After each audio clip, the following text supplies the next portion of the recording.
Hello everyone, कैसे हैं आप सब लोग। I hope all of you are doing amazingly great. सबसे पहले आप सबका स्वागत है हमारे अमेजिंग प्लेटफॉर्म फिजिक्स वाला पे।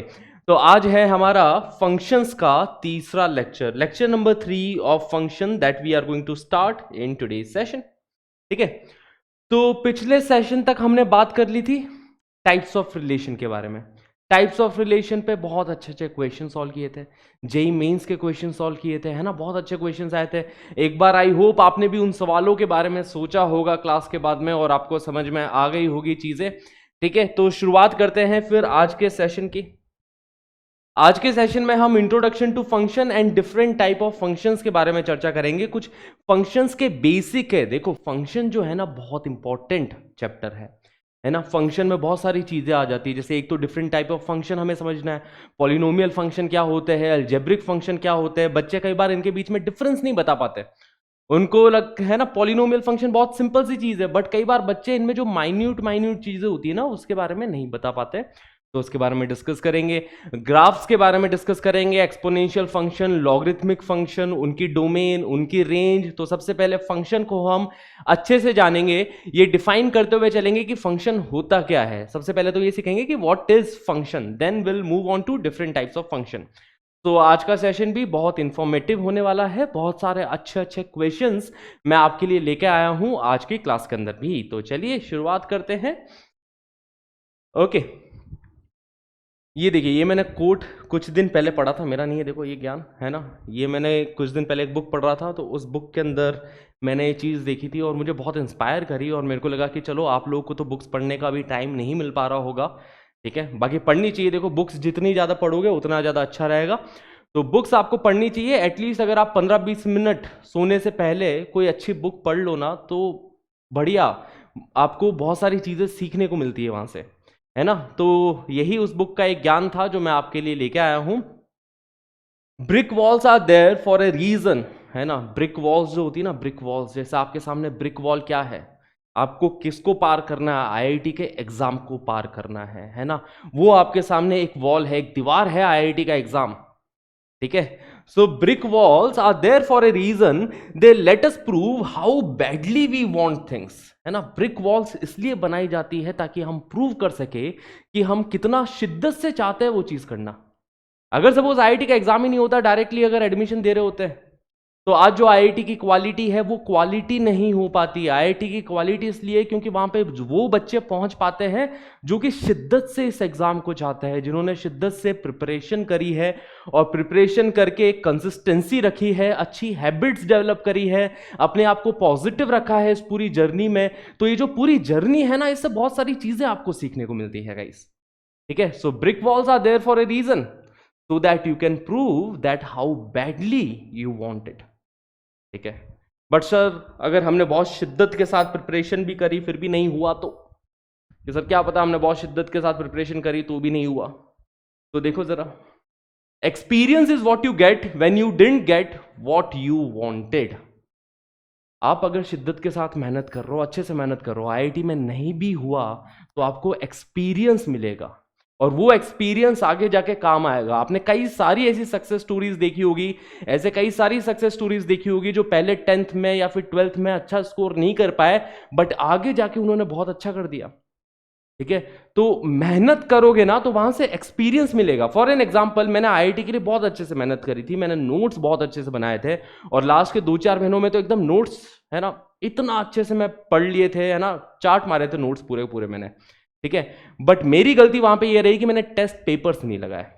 मेरे को ये डर था कि अगर लास्ट के 1-2 महीने में टेस्ट पेपर लगा लूंगा तो अगर नंबर कम आ गए तो दिक्कत हो जाएगी, मतलब समझो डिमोटिवेशन हो जाएगा, कॉन्फिडेंस टूट जाएगा अगर नंबर कम आ गए तो लास्ट के 1-2 महीने में मैंने एक भी टेस्ट पेपर नहीं लगाया। ठीक है, बट नोट्स मैंने बहुत बार रिवाइज किए, बहुत अच्छे से रिवाइज किया।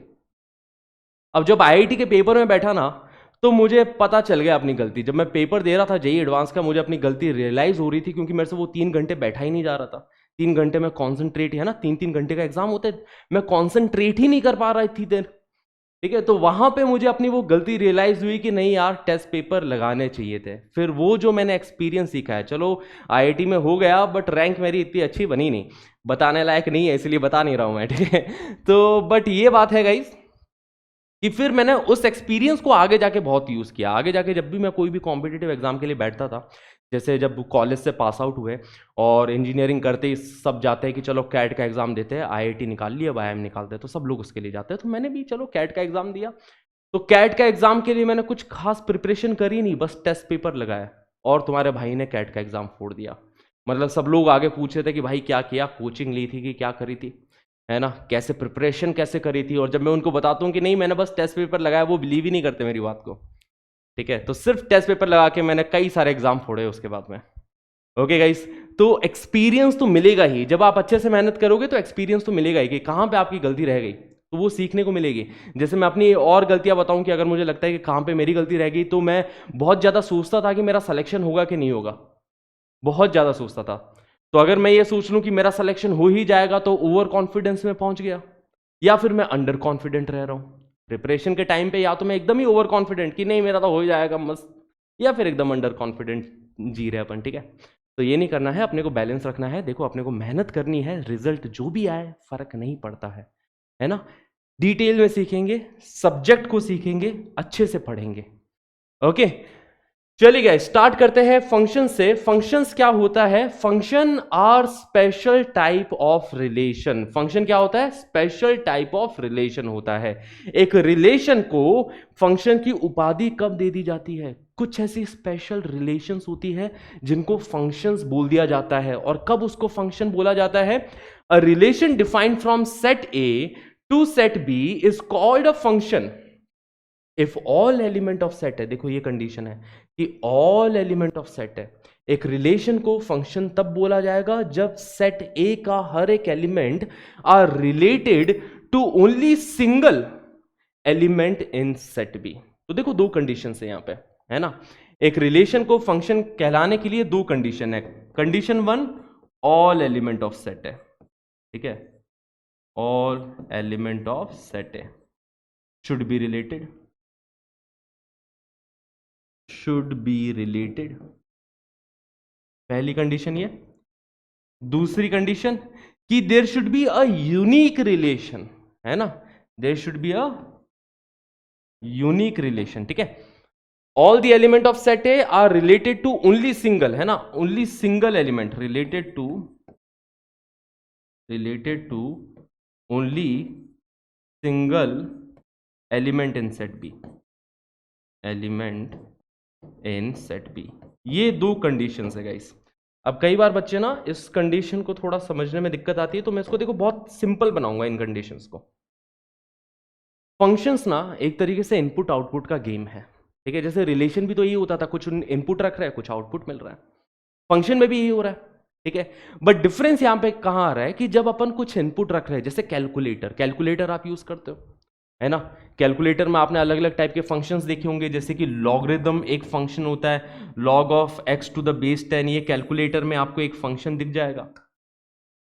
अब पहली बात तो ये कि यहां पे जो इनपुट पुट कर रहे हो, है ना, आप जो भी यहां पे इनपुट पुट करोगे, ठीक है, एक यूनिक आउटपुट आना चाहिए। ठीक है, ऐसा नहीं होना चाहिए कि आपने एक इनपुट पुट किया और दो आउटपुट आ गए। ये नहीं होना चाहिए कि आपने कैलकुलेटर में पूछा कि भैया 2 स्क्वायर क्या होता है, कैलकुलेटर ने दो आंसर दे दिया। ऐसा नहीं होना चाहिए, है ना। जब आप उससे कुछ क्वेश्चन पूछ रहे हो, जब आप एक इनपुट रख रहे हो, तो एक यूनिक आउटपुट आना चाहिए। मतलब कि अगर मैंने एक रिलेशन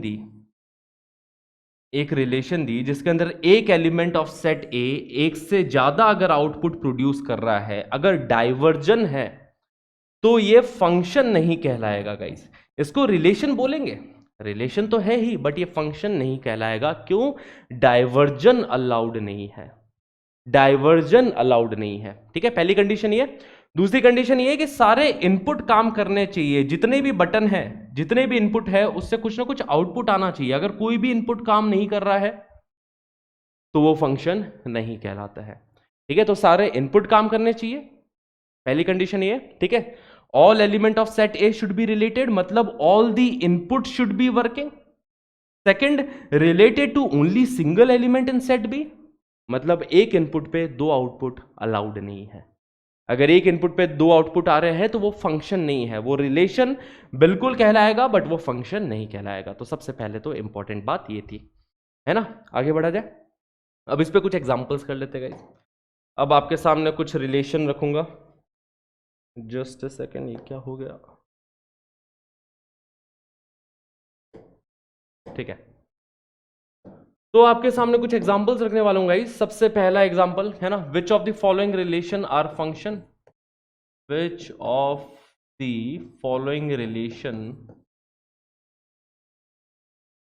रिलेशंस आर फंक्शन, ठीक है। तो पहली रिलेशन मैंने बनाई, एरो डायग्राम के रूप में रिप्रेजेंट कर रहा हूँ, 1 2 3 4, यहाँ पे 8 9 11 13, सपोज कुछ भी मैंने रैंडम लिया है। Let's say 1 is related to 8, 2 is also related to 8, 3 is also related to 8, 4 is also related to 8। क्या इसको अपन फंक्शन बोलेंगे? ठीक है, क्या इसको फंक्शन बोल सकते हैं? देखो चारों इनपुट पे एक ही आउटपुट आ रहा है, can we call it a function?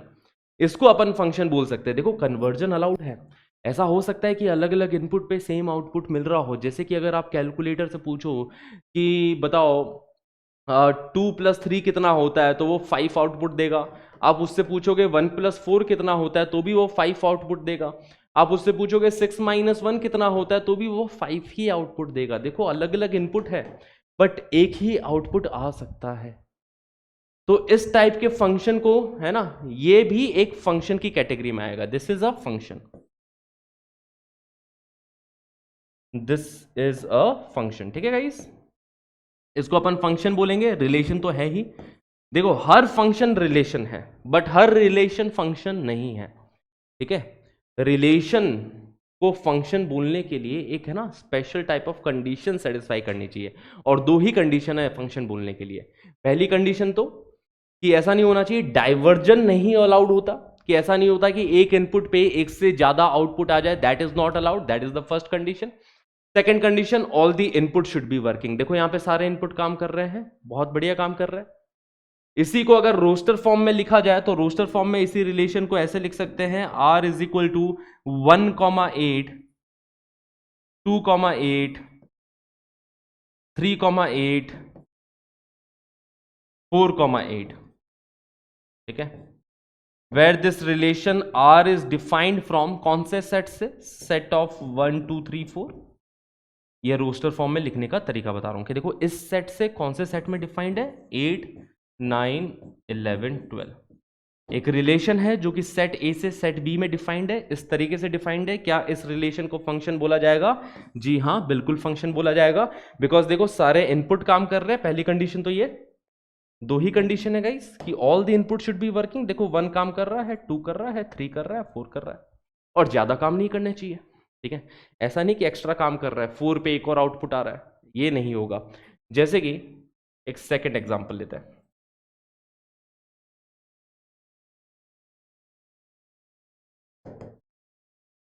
एक सेट लिया, सेट ए सेट बी।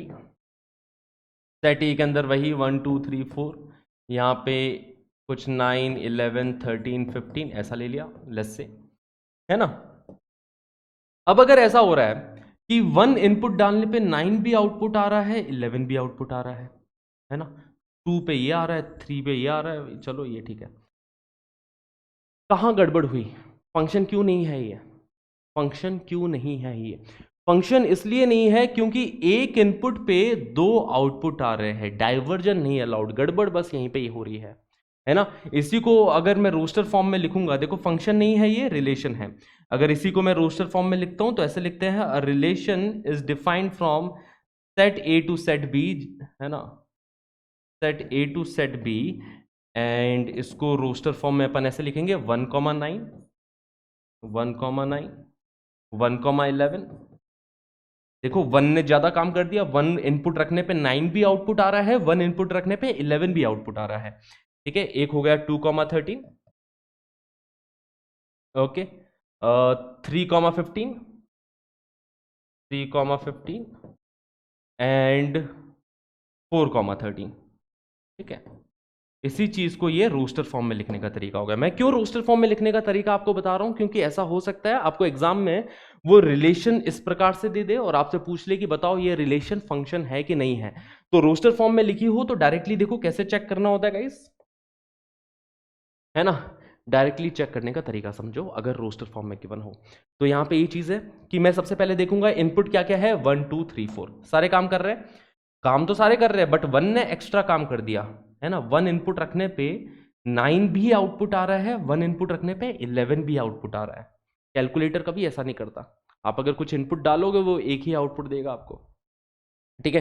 तो 1 इनपुट रखने पे आपको दो अलग अलग प्रकार के आउटपुट आ रहे हैं, है ना।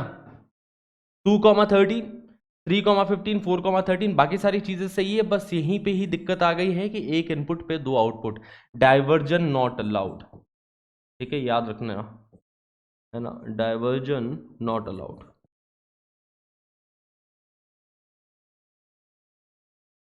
ठीक है, conversion is allowed, conversion is allowed. Conversion क्यों अलाउड है सर? Conversion is allowed. देखो आपने कांस्टेंट फंक्शन का नाम सुना होगा गाइस, कांस्टेंट फंक्शन जानते हो क्या होता है? जैसे कांस्टेंट फंक्शन आपको दिखाता हूं, आगे जाके वैसे इसके बारे में बात करेंगे, बट यहीं पे मैं बात कर लेता हूं थोड़ी सी constant functions. Constant functions guys वो फंक्शन होते हैं जैसे कि F x is equal to 3, F x is equal to 3, ये जो फंक्शन है ये कांस्टेंट फंक्शन है। कांस्टेंट क्यों? कि कुछ भी इनपुट रख लो आउटपुट 3 आएगा, और इसी को ही इस तरीके से भी पढ़ा जाता है, और y is equal to 3, because F X and y same चीज है, ठीक है। एफ एक्स को ही y बोलते हैं, okay, F of x is y only, y is equal to F of X, है ना, क्लियर है। तो ये कांस्टेंट फंक्शन है, इसका ग्राफ भी देखोगे तो इसका ग्राफ कुछ इस तरीके से बनता है। कैसा बनता है इसका ग्राफ? एक horizontal line, y is equal to 3, this is the graph of it. अब आप कुछ भी इनपुट रखो, चाहे आप x की जगह 0 रखोगे तो भी 3 मिलेगा, 1 रखोगे तो भी 3, 2 रखोगे तो भी 3। अगर इसको एरो डायग्राम से रिप्रेजेंट करेंगे तो एरो डायग्राम से इस तरीके से रिप्रेजेंट करेंगे, जैसे ये फंक्शन मैंने डिफाइन किया है, all real number two all real number. Generally आपको गिवन नहीं होगा अगर कोई फंक्शन गिवन है, ठीक है, गिवन हो तो देख लेना, ठीक है, कई बार गिवन होता है कई बार नहीं भी होता है। तो सपोज ऑल रियल नंबर से ऑल रियल नंबर के बीच में ये फंक्शन मैंने डिफाइन किया है F x is equal to 3, तो मतलब क्या हो रहा है कि आप इनपुट कुछ भी रियल नंबर पुट करो, 1 2 3 1.5 0.3, रियल नंबर में तो बहुत सारे नंबर आ गए, कुछ भी इनपुट पुट करो आउटपुट यहाँ पे 3 ही मिल रहा है, आउटपुट यहाँ पे 3 ही मिल रहा है, कुछ भी इनपुट रखो आउटपुट यहाँ पे 3 मिल रहा है। बाकी सारे वेल्ले बैठे, देखो 1 2 4 5, ये सारे ये आउटपुट अचीव नहीं हो पा रहे हैं, ठीक है, ये बाकी के आउटपुट अचीव नहीं हो पा रहे हैं, आउटपुट अपने पास सिर्फ 3 ही मिल रहा है, कुछ भी इनपुट पुट करो, है ना। एफ ऑफ 1 की वैल्यू भी 3 है, एफ ऑफ 2 की वैल्यू भी 3 है, एफ ऑफ 5 की वैल्यू भी 3 है, सबकी वैल्यू 3 है। तो ये भी एक फंक्शन है जिसको अपन कांस्टेंट फंक्शन के नाम से जानते हैं। ओके गाइस, क्लियर है? चलिए आगे बढ़ते हैं। वर्टिकल लाइन टेस्ट बहुत ही ज्यादा इंपॉर्टेंट, कि ग्राफ देख के हम कैसे पहचाने इन गिवन ग्राफ, ये बहुत इंपॉर्टेंट है। देखो in given graph draw all possible lines parallel to Y axis, vertical line test, तो मतलब वाई एक्सिस के पैरेलल जितनी भी पॉसिबल लाइन है ड्रॉ कर लो, ठीक है। इफ एनी लाइन, अगर आप ऐसी कोई लाइन ड्रॉ कर सकते हो विच कट्स द ग्राफ एट 2 और मोर देन 2 पॉइंट्स, अगर आपने ऐसी कोई लाइन ड्रॉ कर ली जिसने ग्राफ को 2 या 2 से ज्यादा जगह पे कट कर दिया है, तो वो फंक्शन का ग्राफ तो नहीं है, फिर वो रिलेशन का ग्राफ है।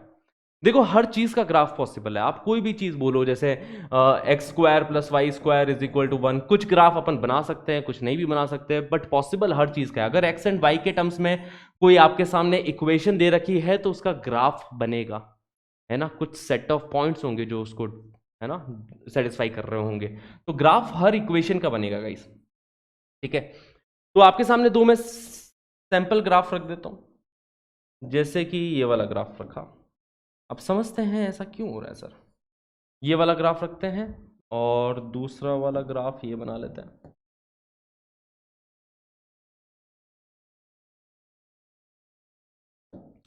सुनना जरा, बहुत ज्यादा इंपॉर्टेंट एग्जांपल है ये दोनों, ठीक है। Let's have a look at both of these graph. इसमें से कौन सा ग्राफ फंक्शन का ग्राफ है? तो अगर आप पहला वाला ग्राफ देखोगे ना, अब इसमें वर्टिकल लाइन टेस्ट करते हैं। वर्टिकल लाइन टेस्ट क्यों? क्योंकि देखो गाइस, अगर मैंने एक वर्टिकल लाइन ड्रॉ करी, तो ये इसको दो जगह पे कट कर रही है, दो जगह पे कट कर रही है, इसलिए फंक्शन नहीं है। बट सर ऐसा क्यों, क्या दिक्कत आ गई? अगर एक वर्टिकल लाइन ने इसको दो जगह पे कट कर दिया तो दिक्कत क्या आ गई? फंक्शन क्यों नहीं है? समझ पा रहे हो? सोचो जरा ऐसा क्यों होगा। क्योंकि देखो सिंपल सी बात यह है कि एक वर्टिकल लाइन पे एक्स कोऑर्डिनेट सेम रहता है गाइस, एक वर्टिकल लाइन पे एक्स कोऑर्डिनेट सेम रहता है, क्योंकि वर्टिकल है ना, एक्स कोऑर्डिनेट बदलता है लेफ्ट राइट मूव करने से, ऊपर नीचे मूव करने से एक्स कोऑर्डिनेट थोड़ी ना बदलेगा। तो अगर यहां पे एक्स कोऑर्डिनेट x1 है तो इधर भी तो एक्स कोऑर्डिनेट x1 रहेगा बच्चा लोग, सही बात है, एक्स कोऑर्डिनेट तो सेम है। बट ऑब्वियस सी बात है कि यहां पे y कोऑर्डिनेट डिफरेंट है। अगर इधर y कोऑर्डिनेट कुछ y1 है तो यहां पे y कोऑर्डिनेट कुछ y2 है ना, यहाँ पे y कोऑर्डिनेट कुछ y1 है तो यहाँ पे y कोऑर्डिनेट कुछ y2 है। और जब हम ग्राफ ड्रॉ कर रहे हैं तो ऐसा समझो x इनपुट है, y आउटपुट है, ठीक है। तो देखो x1 जो इनपुट है x1 वो y की दो वैल्यूज के साथ रिलेटेड है, वो y1 के साथ भी रिलेटेड है, वो y2 के साथ भी रिलेटेड है। x1 is related to y1 as well as y2, एक इनपुट पे दो आउटपुट आ गए। देखो तो यही वर्टिकल लाइन टेस्ट है कि अगर कोई भी वर्टिकल लाइन आप ऐसी ड्रॉ कर सकते हो जो कि ग्राफ को एक से ज्यादा जगह पे कट कर जाए, तो वो ग्राफ फंक्शन का ग्राफ नहीं है। ये रिलेशन का ग्राफ जरूर है बट ये फंक्शन का ग्राफ नहीं है। और अगर इसमें देखोगे ध्यान से तो यहां पे अगर कोई भी वर्टिकल लाइन ड्रॉ करी बच्चा लोग, क्या इसको दो एक से ज्यादा जगह पे कट करेगा? कहीं नहीं करेगा। देखो आप ऐसे ड्रॉ करो, एक ही जगह पे कट किया, कहीं पे भी ड्रॉ कर दो एक जगह पे कट करेगा, है ना। ऐसी आप कोई भी वर्टिकल लाइन नहीं ड्रॉ कर सकते जो कि इस ग्राफ को एक से ज्यादा जगह पे कट कर जाए। Hence this is the graph of a function. Okay, अब दोनों की इक्वेशन भी बता देता हूं मैं। ये ना बहुत जाने पहचाने ग्राफ है, इसको आपने कहीं ना कहीं देखा है, राइटवर्ड पैराबोला, अपवर्ड पैराबोला। तो जब भी राइटवर्ड पैराबोला होता है ना बच्चा लोग, that is a quadratic in terms of y. rightward parabola is a quadratic in terms of y and upward parabola is a quadratic in terms of x। Conic section में इसी को अपन इस तरीके से लिखते हैं, y square is equal to x square is equal to 4ay, क्योंकि upward है तो x के टर्म्स में क्वाड्रेटिक होगी। तो कोनिक सेक्शन में अपन इसको इसी तरीके से लिखते हैं कि x square is equal to 4ay, a quadratic in terms of x, ठीक है। y is equal to x, अब 4a की वैल्यू सपोज 1 हो जाती है, अगर 4a की वैल्यू 1 हो गई तो ये y is equal to x square का ग्राफ हो गया। तो कुछ इस तरीके से अपन एक general equation of this upward parabola passing through the origin, यहां पे अगर a की वैल्यू नेगेटिव हो गई तो यही पैराबोला डाउनवर्ड हो जाता है, ठीक है। और अगर आप इसकी इक्वेशन जानते हो कोनिक सेक्शन से, तो y के टर्म्स में क्वाड्रेटिक होता है, तो इसको अपन ऐसे लिखते हैं y square is equal to 4ax। तो y square is equal to 4ax is not a function, x square is equal to 4ay is a function. और थोड़ी डिटेलिंग देते हैं इसमें गाइस, मतलब ऐसा समझो कि अगर मैंने y square is equal to x का ग्राफ तुमसे पूछा कि बताओ इसका ग्राफ प्लॉट करो, है ना, एंड मैंने पूछा y is equal to x square का ग्राफ प्लॉट करो, चलिए दोनों का ग्राफ प्लॉट करते हैं। y square is equal to x कैसा, सपोज अगर मुझे कुछ भी नहीं पता, मैं क्या सोचूंगा इसके अंदर, एकदम लॉजिकली बेसिक से चलते हैं, अगर कुछ नहीं आता, ठीक है। अगर मेरे सामने ये इक्वेशन दे रखी है तो इस इक्वेशन को देख के मैं ये बोल सकता हूं कि x पॉजिटिव होना चाहिए। क्यों होना चाहिए x positive? Because LHS left hand side एक पॉजिटिव क्वांटिटी है, तो राइट हैंड साइड को भी एक पॉजिटिव क्वांटिटी होना पड़ेगा, पड़ेगा कि नहीं पड़ेगा, है ना। तो x ग्रेटर देन 0 होना चाहिए, देखते ही मैंने यहां पे कमेंट कर दिया, मतलब जो हमारा ग्राफ होगा वो राइट हैंड साइड में ही होने वाला है, पॉजिटिव x एक्सिस की तरफ ही हमारा ग्राफ होगा, ठीक है। अब अगर मैं x की कुछ वैल्यू पुट करता हूं, है ना, ग्राफ बनाने के लिए वैल्यूज पुट करो, जैसे x की वैल्यू 0 पुट करी तो y की वैल्यू 0 मिल गई, है ना, x इज इक्वल टू 0 पे y इज इक्वल टू 0 मिल गया। अगर x की वैल्यू 4 पुट कर दूं तो y की वैल्यू क्या आएगी, सोचो जरा, है ना। एक टेबल बनाई अपन ने x y, x को 0 पुट किया तो y भी 0 आ गया। बट अगर मैं x को 4 पुट करता हूं तो y square is equal to 4 equation बन गई, and y square is equal to 4 equation के दो सॉल्यूशन है guys, y square is equal to 4 के दो सॉल्यूशन है, y प्लस 2 भी हो सकता है, y माइनस 2 भी हो सकता है। तो x बराबर 4 पुट करने पे, x बराबर 4 पुट करने पे y की वैल्यू 2 भी आई है, y की वैल्यू माइनस 2 भी आई है, समझ पा रहे हो? अब ग्राफ को विजुअलाइज कर दिया कि जब मैंने x को 4 पुट किया तो y की वैल्यू 2 भी आ रही है, y की वैल्यू -2 भी आ रही है। वैसे ही x को 9 पुट करोगे, y की वैल्यू 3 भी आएगी, -3 भी आएगी, तो इसका जो ग्राफ बनेगा कुछ इस तरीके से बनेगा। फील आई क्या? इस तरीके से इसका ग्राफ बनेगा, राइट वर्ड पैराबोला। तो अगर y के टर्म्स में क्वाड्रेटिक है तो इधर राइट वर्ड और लेफ्ट वर्ड। ये y square is equal to x का ग्राफ है। अगर मैं y square is equal to -x का ग्राफ पूछूंगा तो वो लेफ्ट वर्ड हो जाएगा, है ना? यही सेम आइडिया यहां पे अप्लाई करो, y is equal to x square. देखो अगर x को 0 पुट करता हूं तो y भी 0 मिलेगा, अगर x को 2 पुट करता हूं तो y 4 मिलेगा, x को -2 पुट किया तो भी y 4 मिला। देखो x को 2 पुट किया तो भी y की वैल्यू 4, x को -2 पुट किया तो भी y की वैल्यू 4। तो इसका जो ग्राफ होगा, तो हर चीज को आप एकदम बेसिक से सोच सकते हो, ठीक है? मुझे पता है कईयों को पता होगा इसका ग्राफ क्या होगा, बट क्या आपने कभी ऐसा भी सोचा है कि देखो x 0 पुट किया तो y भी 0 है, x को 2 पुट किया तो y की वैल्यू 4 आई है, 2,4, x को -2 पुट करेंगे तो भी y की वैल्यू 4 आई है। तो मतलब ग्राफ इस पॉइंट से भी पास कर रहा है, इस पॉइंट से भी पास कर रहा है ना? और देख सकते हैं ग्राफ अपवर्ड क्यों होगा, क्योंकि y ग्रेटर देन 0 होना चाहिए। y ग्रेटर देन 0 होगा तभी तो, क्योंकि राइट हैंड साइड पॉजिटिव है, तो इसका ग्राफ कुछ ऐसा बनने वाला है। This is an upward parabola. So this is the major difference between y square is equal to x and y is equal to x square. This is not a function. This is not a function, guys. Right? समझ गए ना बातों को? Function क्यों नहीं है? And this is a function. ये function इसलिए नहीं है क्योंकि एक इनपुट पे दो आउटपुट आ रहे हैं। x की एक वैल्यू पुट करूंगा 4, y की दो वैल्यू मिल गई। बट ये फंक्शन होगा बिकॉज इसके अंदर अगर x की कोई वैल्यू पुट कर रहा हूं तो एक y की यूनिक वैल्यू आ रही है।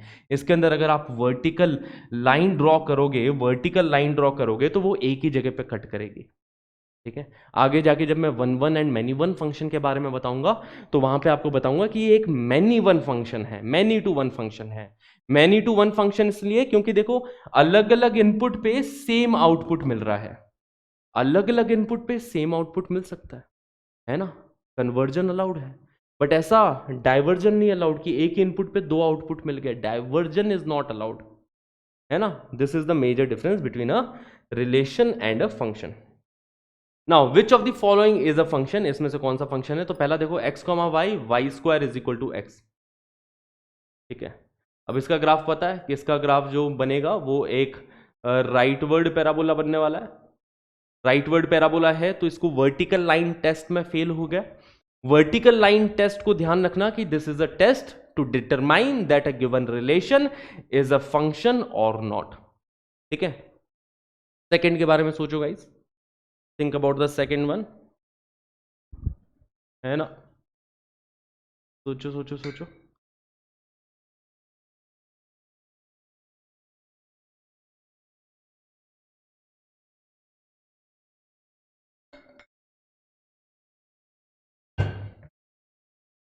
हाँ जी, क्या क्लियर रहती बात है? फर्स्ट वाला तो फंक्शन नहीं है, this is not a function. Second वाला y is equal to modulus of x, is it a function और नॉट? क्या ऐसा हो रहा है कि मैं x की एक वैल्यू पुट करूं y की दो वैल्यू मिल जाए? ऐसा हो रहा है क्या? अगर x की वैल्यू 3 पुट करूंगा तो y की वैल्यू 3 ही आ रही है ना? x की वैल्यू 4 पुट करूंगा y की वैल्यू 4 ही आ रही है ना? तो ऐसा तो नहीं हो रहा है कि x की एक वैल्यू पे y की दो वैल्यू मिल रही है। बट फर्स्ट वाले में ऐसा हो रहा है कि x की वैल्यू 4 पुट कर दूं तो y की दो वैल्यूज मिल रही है गाइस। एक इनपुट पे x की वैल्यू 4 पुट करने पे y की दो वैल्यूज मिल रही है, +2 और -2। बट सेकंड वाले में ऐसा नहीं हो रहा, ठीक है? ये फंक्शन है बट ये मैनी टू वन फंक्शन है ना? आगे जाके 1 1 मैनी वन पढ़ेंगे तो वहां पे पता चलेगा कि ये मैनी वन फंक्शन है। This is a function guys. और इसके ग्राफ से भी देख सकते हैं, y is equal to modulus of x का ग्राफ याद रखना कुछ इस तरीके से बनता है, x axis y axis, this is the graph of y is equal to modulus of x, है ना? मॉड्यूलस फंक्शन अभी थोड़ी देर में हम लोग पढ़ने वाले हैं, तो मॉड्यूलस फंक्शन के बारे में आपको वहां पे डिटेल में पढ़ाया जाएगा।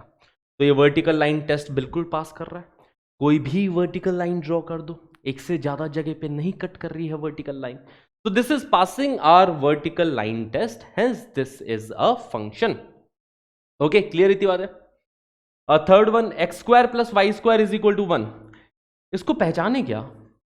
जिन्होंने सर्कल पढ़ रखा है, सर्कल में हमने ऐसी इक्वेशन देखी है, x square plus Y square is equal to 1 is an equation of a circle whose centre is at origin. तो सी पार्ट में जो ग्राफ बनेगा, the graph of the part c is a circle whose center is at origin.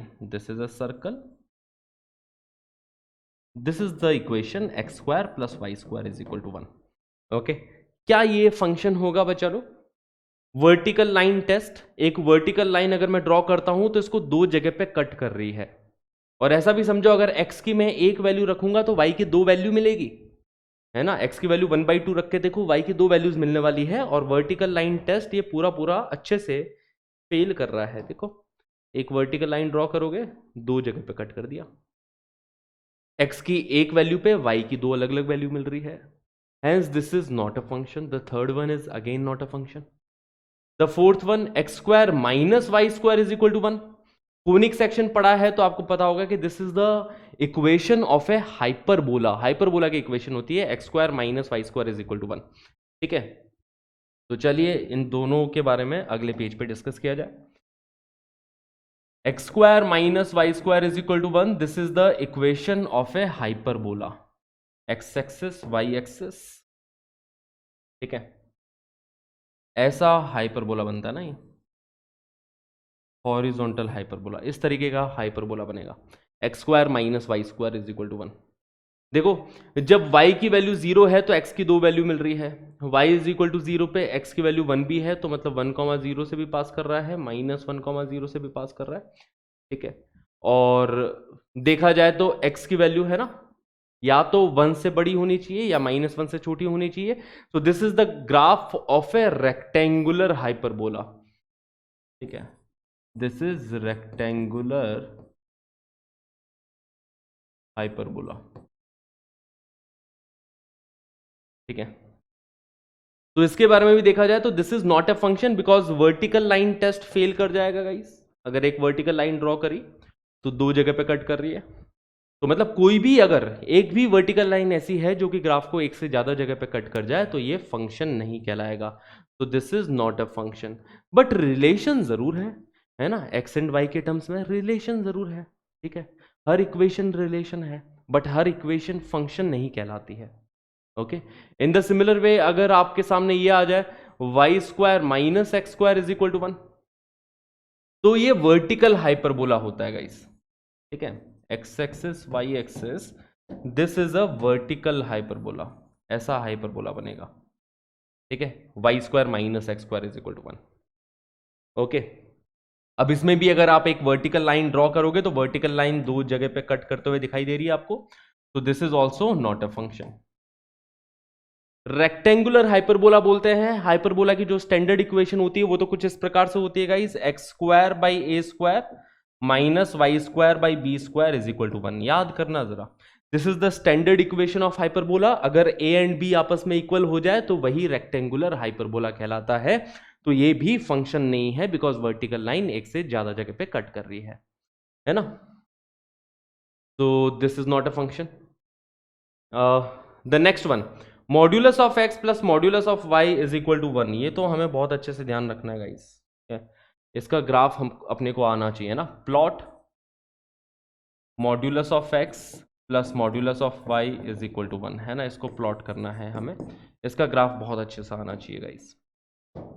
ठीक है, इधर भी modulus इधर भी मॉड्यूलस, सर ये तो बड़ा पंगा हो गया, दोनों जगह मॉड्यूलस।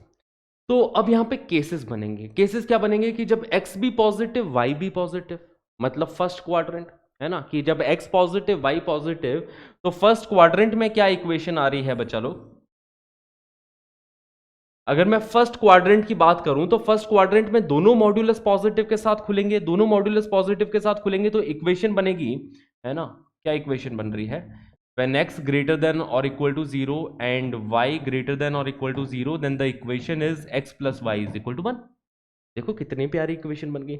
मॉड्यूलस बड़ा ही मिसअंडरस्टूड चीज है, बच्चे बड़ा डरते रहते हैं, बड़ा मिसअंडरस्टैंड कर देते हैं, तो मॉड्यूलस को सिंप्लीफाई करेंगे, डोंट वरी गाइस। ठीक है, तो x plus y is equal to 1, ये एक स्ट्रेट लाइन है, बहुत ही प्यारी सी स्ट्रेट लाइन है जिसका x इंटरसेप्ट भी 1 है, y इंटरसेप्ट भी 1 है, मतलब कि जब y को 0 रखोगे तब भी x की वैल्यू 1 आ रही है, मतलब 1,0 एंड 0,1 से पास करती हुई एक स्ट्रेट लाइन है। बट अपने को तो फर्स्ट क्वाड्रेंट में देखना है ना, ये डील किसके लिए हुई थी, ये कब निकल के आया था, जब फर्स्ट क्वाड्रेंट की बात चल रही है तब ये डील हुई थी x plus y is equal to 1। ये पूरे के लिए नहीं है, आपने थर्ड क्वाड्रेंट में भी ड्रॉ कर दिया, इसमें भी ड्रॉ कर दिया, गलत बात हो गई सर ये तो एक काम करते हैं, सिर्फ फर्स्ट क्वाड्रेंट के लिए ही ड्रॉ कर लेते हैं ना।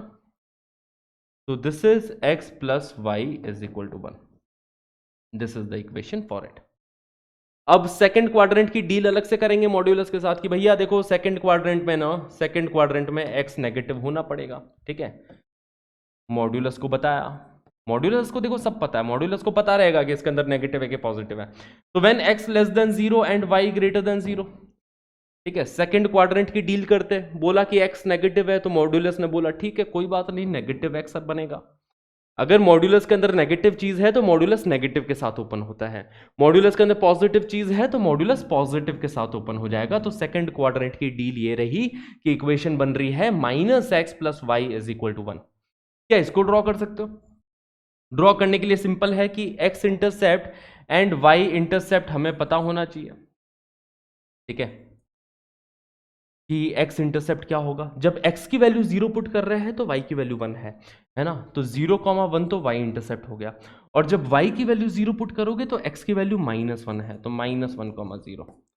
तो इस तरीके की लाइन बनेगी, जो कि लाइन है क्या है, -x plus y is equal to 1। अब मैं ज्यादा टाइम वेस्ट ना करते हुए आगे की लाइन बनाने वाला हूं गाइस, कि अगर थर्ड क्वाड्रेंट की बात करें तो थर्ड क्वाड्रेंट में ये और ये दोनों नेगेटिव के साथ ओपन होकर लाइन की इक्वेशन आएगी -x minus y is equal to 1। और अगर फोर्थ क्वाड्रेंट की बात करें तो यहां पे फोर्थ क्वाड्रेंट में x पॉजिटिव है, y नेगेटिव है, तो इक्वेशन बनेगी x minus y is equal to 1। तो देख रहे हो 4 इक्वेशन है अलग अलग क्वाड्रेंट में, और फाइनली इसका ग्राफ ये बन जाएगा, एक स्क्वायर बन रहा है इसका ग्राफ। तो कई बार इसके ऊपर क्वेश्चन पूछे गए हैं कि बताओ स्क्वायर का एरिया क्या होगा, एरिया निकाल सकते हो गाइस, है ना, डायगोनल पता है, डायगोनल की लेंथ पता है, ठीक है, एरिया इजीली निकाल सकते हो। या फिर ऐसा समझो साइड इजीली निकाल सकते हो, साइड के बाद में हर चीज आ जाएगी, तो ऐसे क्वेश्चन बनते हैं। अच्छा यहाँ पे सवाल ये है कि क्या ये फंक्शन होगा कि नहीं होगा, तो वर्टिकल लाइन टेस्ट तो क्लियरली फेल कर रहा है, कोई भी वर्टिकल लाइन ड्रॉ करोगे तो एक से ज्यादा जगह पे कट कर रही है, तो this is not a function, this is a relation of course but not a function, ठीक है। तो हमने गाइस अभी तक ये सीखा है कि अगर सपोज ग्राफ ऐसा है, ग्राफ सपोज ऐसा है, क्या ये फंक्शन का ग्राफ है, क्या ये फंक्शन का ग्राफ है, वर्टिकल लाइन टेस्ट पास कर रहा है, कहीं पे भी वर्टिकल लाइन ड्रॉ करो एक ही जगह पे कट कर रही है, तो this is a graph of a function, ठीक है, इसको अपन फंक्शन का ग्राफ बोलेंगे।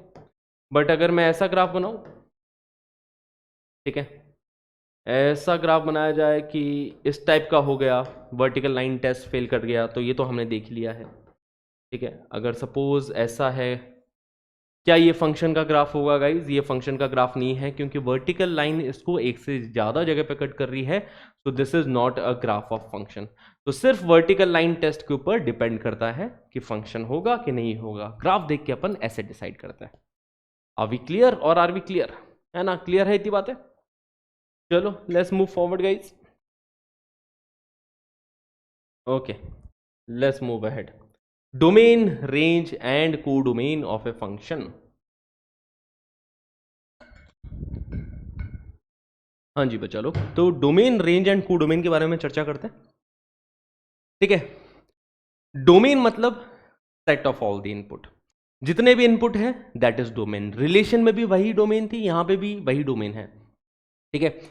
तो डोमेन इज, अगर एक मैंने फंक्शन डिफाइन किया है from set A to set b, कई बार डोमेन गिवन होती है, कई बार डोमेन हमें निकालनी होती है। जैसे अगर ऑलरेडी क्वेश्चन में गिवन है कि a function is defined from set A to set B, तो आपको पता है कि इसको फंक्शन कहलाने के लिए भी ए के अंदर जितने भी एलिमेंट होंगे उन सबकी इमेज होगी ना, सारे इनपुट तो काम कर ही रहे, तो मतलब जो कंप्लीट सेट ए हो गया दैट इज अ डोमेन। अगर इस प्रकार से गिवन है then domain is complete set a, that is the domain if this is given, ठीक है। अब रेंज के बारे में बात करते हैं। अब रेंज के अंदर वो एलिमेंट्स आएंगे जो कि आउटपुट एक्चुअली अचीव कर पा रहा है। अब सेट बी में से कितने एलिमेंट्स कितने आउटपुट अचीव कर पा रहे हैं ये किसको पता, जब तक फंक्शन सामने ना गिवन हो। ठीक है, तो आउटपुट जो जो एक्चुअली अचीव कर पा रहा है वही रेंज के अंदर आएंगे। जैसे कि अगर सपोज सेट ए से सेट बी एक फंक्शन डिफाइन करते हैं, सेट ए के अंदर कुछ एलिमेंट्स रख दिया जाएगा इस, जैसे 1 2 3 4, यहाँ पे 9 11 13 ऐसा लिख दिया। अब तुम्हें पता है इनपुट तो सारे काम करेंगे, है ना, तुम्हें पता है इनपुट तो सारे काम करने चाहिए, तो ये पूरा सेट ए जो है कंप्लीट सेट ए डोमेन में आ गया। अब आउटपुट के बारे में देखें तो एक्चुअली जो आउटपुट अचीव कर पा रहा है वो 9 एंड 11 है ना, ये इमेजेस है ना। तो जो एक्चुअल में जो इमेजेस है, जो एक्चुअल आउटपुट है वो रेंज हो गई। ठीक है, तो range is set of images in set b. ठीक है, एंड अगर कोडोमेन के बारे में बात करें, कोडोमेन, तो कोडोमेन होगा ये सेट बी कंप्लीट। ठीक है, तो codomain is complete set b, complete set b. ठीक है, ये कंप्लीट सेट बी हो गया। तो range is always a subset of codomain, range is a subset of codomain. ठीक है, तो कई बार रेंज कोडोमेन के इक्वल आ भी सकती है, कई बार रेंज कोडोमेन के इक्वल नहीं भी आ सकती है। ऐसा सोचो ना, देखो कोडोमेन क्या हो गया, जैसे तुम्हारी कोडोमेन क्या है, तुम क्या क्या अचीव कर सकते हो, वो सारी कोडोमेन आ गई, है ना। तुम आईआईटी में भी जा सकते हो, तुम आईआईटी में भी टॉप कर सकते हो, तुम ये कर सकते हो, तुम वो कर सकते हो, है ना, वो सारी कोडोमेन हो गई, वो कंप्लीट सेट भी हो गया। बट उसमें से एक्चुअल रेंज क्या है, एक्चुअली तुम क्या अचीव कर रहे हो, that is your range guys. ठीक है, तो कोडोमेन तो पूरा संसार है, देखो जो भी दे रखा है, जो भी डिफाइंड है। सपोज एक फंक्शन को मैंने ऑल रियल नंबर से ऑल रियल नंबर डिफाइन कर दिया, तो ये उसकी रेंज नहीं है, ये कोडोमेन है उसकी, ये पूरा संसार जो कि वो अचीव कर सकता है। बट एक्चुअली क्या फंक्शन अचीव करता है वो उसकी रेंज होने वाली है। ठीक है, अगर सपोज फंक्शन ऐसा ही हो गया f x is equal to 3, तो 3 ही उसकी रेंज हुई ना, कांस्टेंट फंक्शन हो गया वो। ओके, तो रेंज एंड कोडोमेन के बारे में हम लोग आगे धीरे धीरे बहुत आराम से और बहुत डिटेल में चर्चा करेंगे गाइस। डोमेन को कुछ इस नाम से भी जाना जाता है कि domain is set of pre images, ऐसा बोल दो उसे, वैल्यूज ऑफ एक्स, है ना। अगर y is equal to F of x type का एक फंक्शन है तो x इनपुट हो गया गाइस। तो जितने भी इनपुट है, जितने भी पॉसिबल वैल्यूज ऑफ एक्स है वो उसकी डोमेन के अंदर आ गए, है ना। इनपुट बोला जाए उसे, x axis covered by graph, ये हम समझेंगे बहुत अच्छे से कि ग्राफ के अंदर जो एक्स एक्सिस कवर करी जा रही है ना, वो भी उसकी डोमेन का पार्ट है ना। ग्राफ देख के हमें कई बार डोमेन का आइडिया लग जाता है। जैसे सपोज एक ग्राफ मैंने बनाया, ठीक है, एक ग्राफ मैंने यहां से स्टार्ट किया, इधर तक ले गया, ऐसे किया, और ये सपोज ये मैंने ग्राफ बना दिया। ठीक है, इधर मैंने एक्स कोऑर्डिनेट दिया है 1 और यहां पे एक्स कोऑर्डिनेट दे दिया 5, लेट्स से। ठीक है, तो एक्स ग्राफ कितना कवर कर रहा है, एक्स एक्सिस को ग्राफ कितना कवर कर रहा है, वो उसकी डोमेन कहलाएगी। तो इसको देख के आप क्या देखोगे कि इसकी जो डोमेन हो गई, एक्स बिलोंग्स टू 1 to 5, है ना, 1 से लेके 5 तक एक्स है, तो ये इसकी डोमेन आ गई। अगर सपोज यहां पे मैं होलो सर्कल मार्क कर दूं, इसका क्या मतलब हुआ कि ये पॉइंट एक्चुअली में इंक्लूडेड नहीं है, तो यहां पे ओपन ब्रैकेट आ जाएगा इस केस में। समझ रहे हो बातों को? ठीक है, तो एक्स एक्सिस को देख के आप डोमेन के बारे में कमेंट कर सकते हो। अब बात करते हैं रेंज की। Range is set of functional images, क्या इमेजेस आ रही है, या फिर उसको वैल्यूज ऑफ वाई की क्या वैल्यूज है, आउटपुट, या फिर y axis covered by the graph. Graph में वाई एक्सिस में कहां से कहां तक कवर हो रहा है ना, हाइट क्या है ग्राफ की, कहां से कहां तक जा रहा है ना, उसकी ऊंचाइयां कितनी है, उसकी गहराइयां कितनी है। समझ रहे हो? इतने तरीके से समझा दिया मैंने, समझ में आ गई बातें। तो यहाँ पे देखा जाए तो जब मुझे ये बता दे कोई कि भाई यहाँ पे वाई कोऑर्डिनेट कितनी है, मेरे को पता है कि ये सबसे नीचे वाला पॉइंट है ना, ये लोवेस्ट पॉइंट है। मुझे अगर यहाँ पे वाई कोऑर्डिनेट कोई बता दे, और हाईएस्ट पॉइंट है ना, इसकी ऊंचाइयाँ क्या है, ये है, ये हाईएस्ट पॉइंट हो गया। तो अगर मुझे ये दोनों पॉइंट के बारे में बता दिया जाए तो मैं इसकी रेंज के बारे में कमेंट कर सकता हूँ। सपोज ये वाला पॉइंट मुझे दे दिया किसी ने है ना, 3 बता दिया, ये वाला पॉइंट किसी ने मेरे को 19 बता दिया, तो मैं बोल सकता हूँ ना कि इसकी रेंज जो होगी वो 3 से 19 के बीच में है। ठीक है, y belongs to 3 to 19, y 3 से 19 के बीच में बिलोंग कर रहा है। क्लियर बात है गाइस, है ना, सबको क्लियर है इतनी बात है। तो कुछ एग्जांपल्स देखते हैं। जैसे मैं ग्राफ बनाने वाला हूं, आपको डोमेन रेंज के बारे में सोचना है कि इसकी डोमेन रेंज क्या होगी। ग्राफ को देख के आप क्या समझते हो? ठीक है, जैसे मैंने ग्राफ बनाया कुछ इस प्रकार का, ये मैंने ग्राफ बनाया, ठीक है। यहाँ पे मैंने y कोऑर्डिनेट दे दिया है गाइस, y कोऑर्डिनेट यहाँ पे 5 दे दिया है, ये पॉइंट 0,5, और ये वाला पॉइंट मैंने दे दिया है लेट्स से 0,9। तो यहाँ पे डोमेन क्या है, what is the domain guys? तो डोमेन मतलब वैल्यूज ऑफ एक्स की ग्राफ कहां से कहां तक एक्स की वैल्यू कवर कर रहा है, एक्स की वैल्यू किधर से किधर तक है। तो यहां पे देखा जाए तो एक्स कोऑर्डिनेट 0 है, यहां पे देखा जाए तो एक्स कोऑर्डिनेट 9 है, तो ग्राफ कवर कर रहा है 0 से 9 तक। ठीक है, देखो इस पॉइंट पे, इस पॉइंट तक है ना एक्स कोऑर्डिनेट, हॉरिजॉन्टली इसने कितना कवर किया है, तो हॉरिजॉन्टली ये 0 से स्टार्ट होते हुए 9 तक कवर किया है। अब देखो वर्टिकली इसने कितना कवर किया है, इसकी रेंज क्या हो गई बच्चा लोग? इसकी रेंज हो गई, मतलब वर्टिकल मूवमेंट कितना है, ऊंचाइयां कितनी है। देखो सबसे लोवेस्ट पॉइंट तो ये हो गया, यहाँ पे वाई कोऑर्डिनेट 0 हो गया, सबसे हाईएस्ट पॉइंट ये आ गया, यहाँ पे वाई कोऑर्डिनेट 5 हो गया। तो रेंज इज फ्रॉम 0 to 5।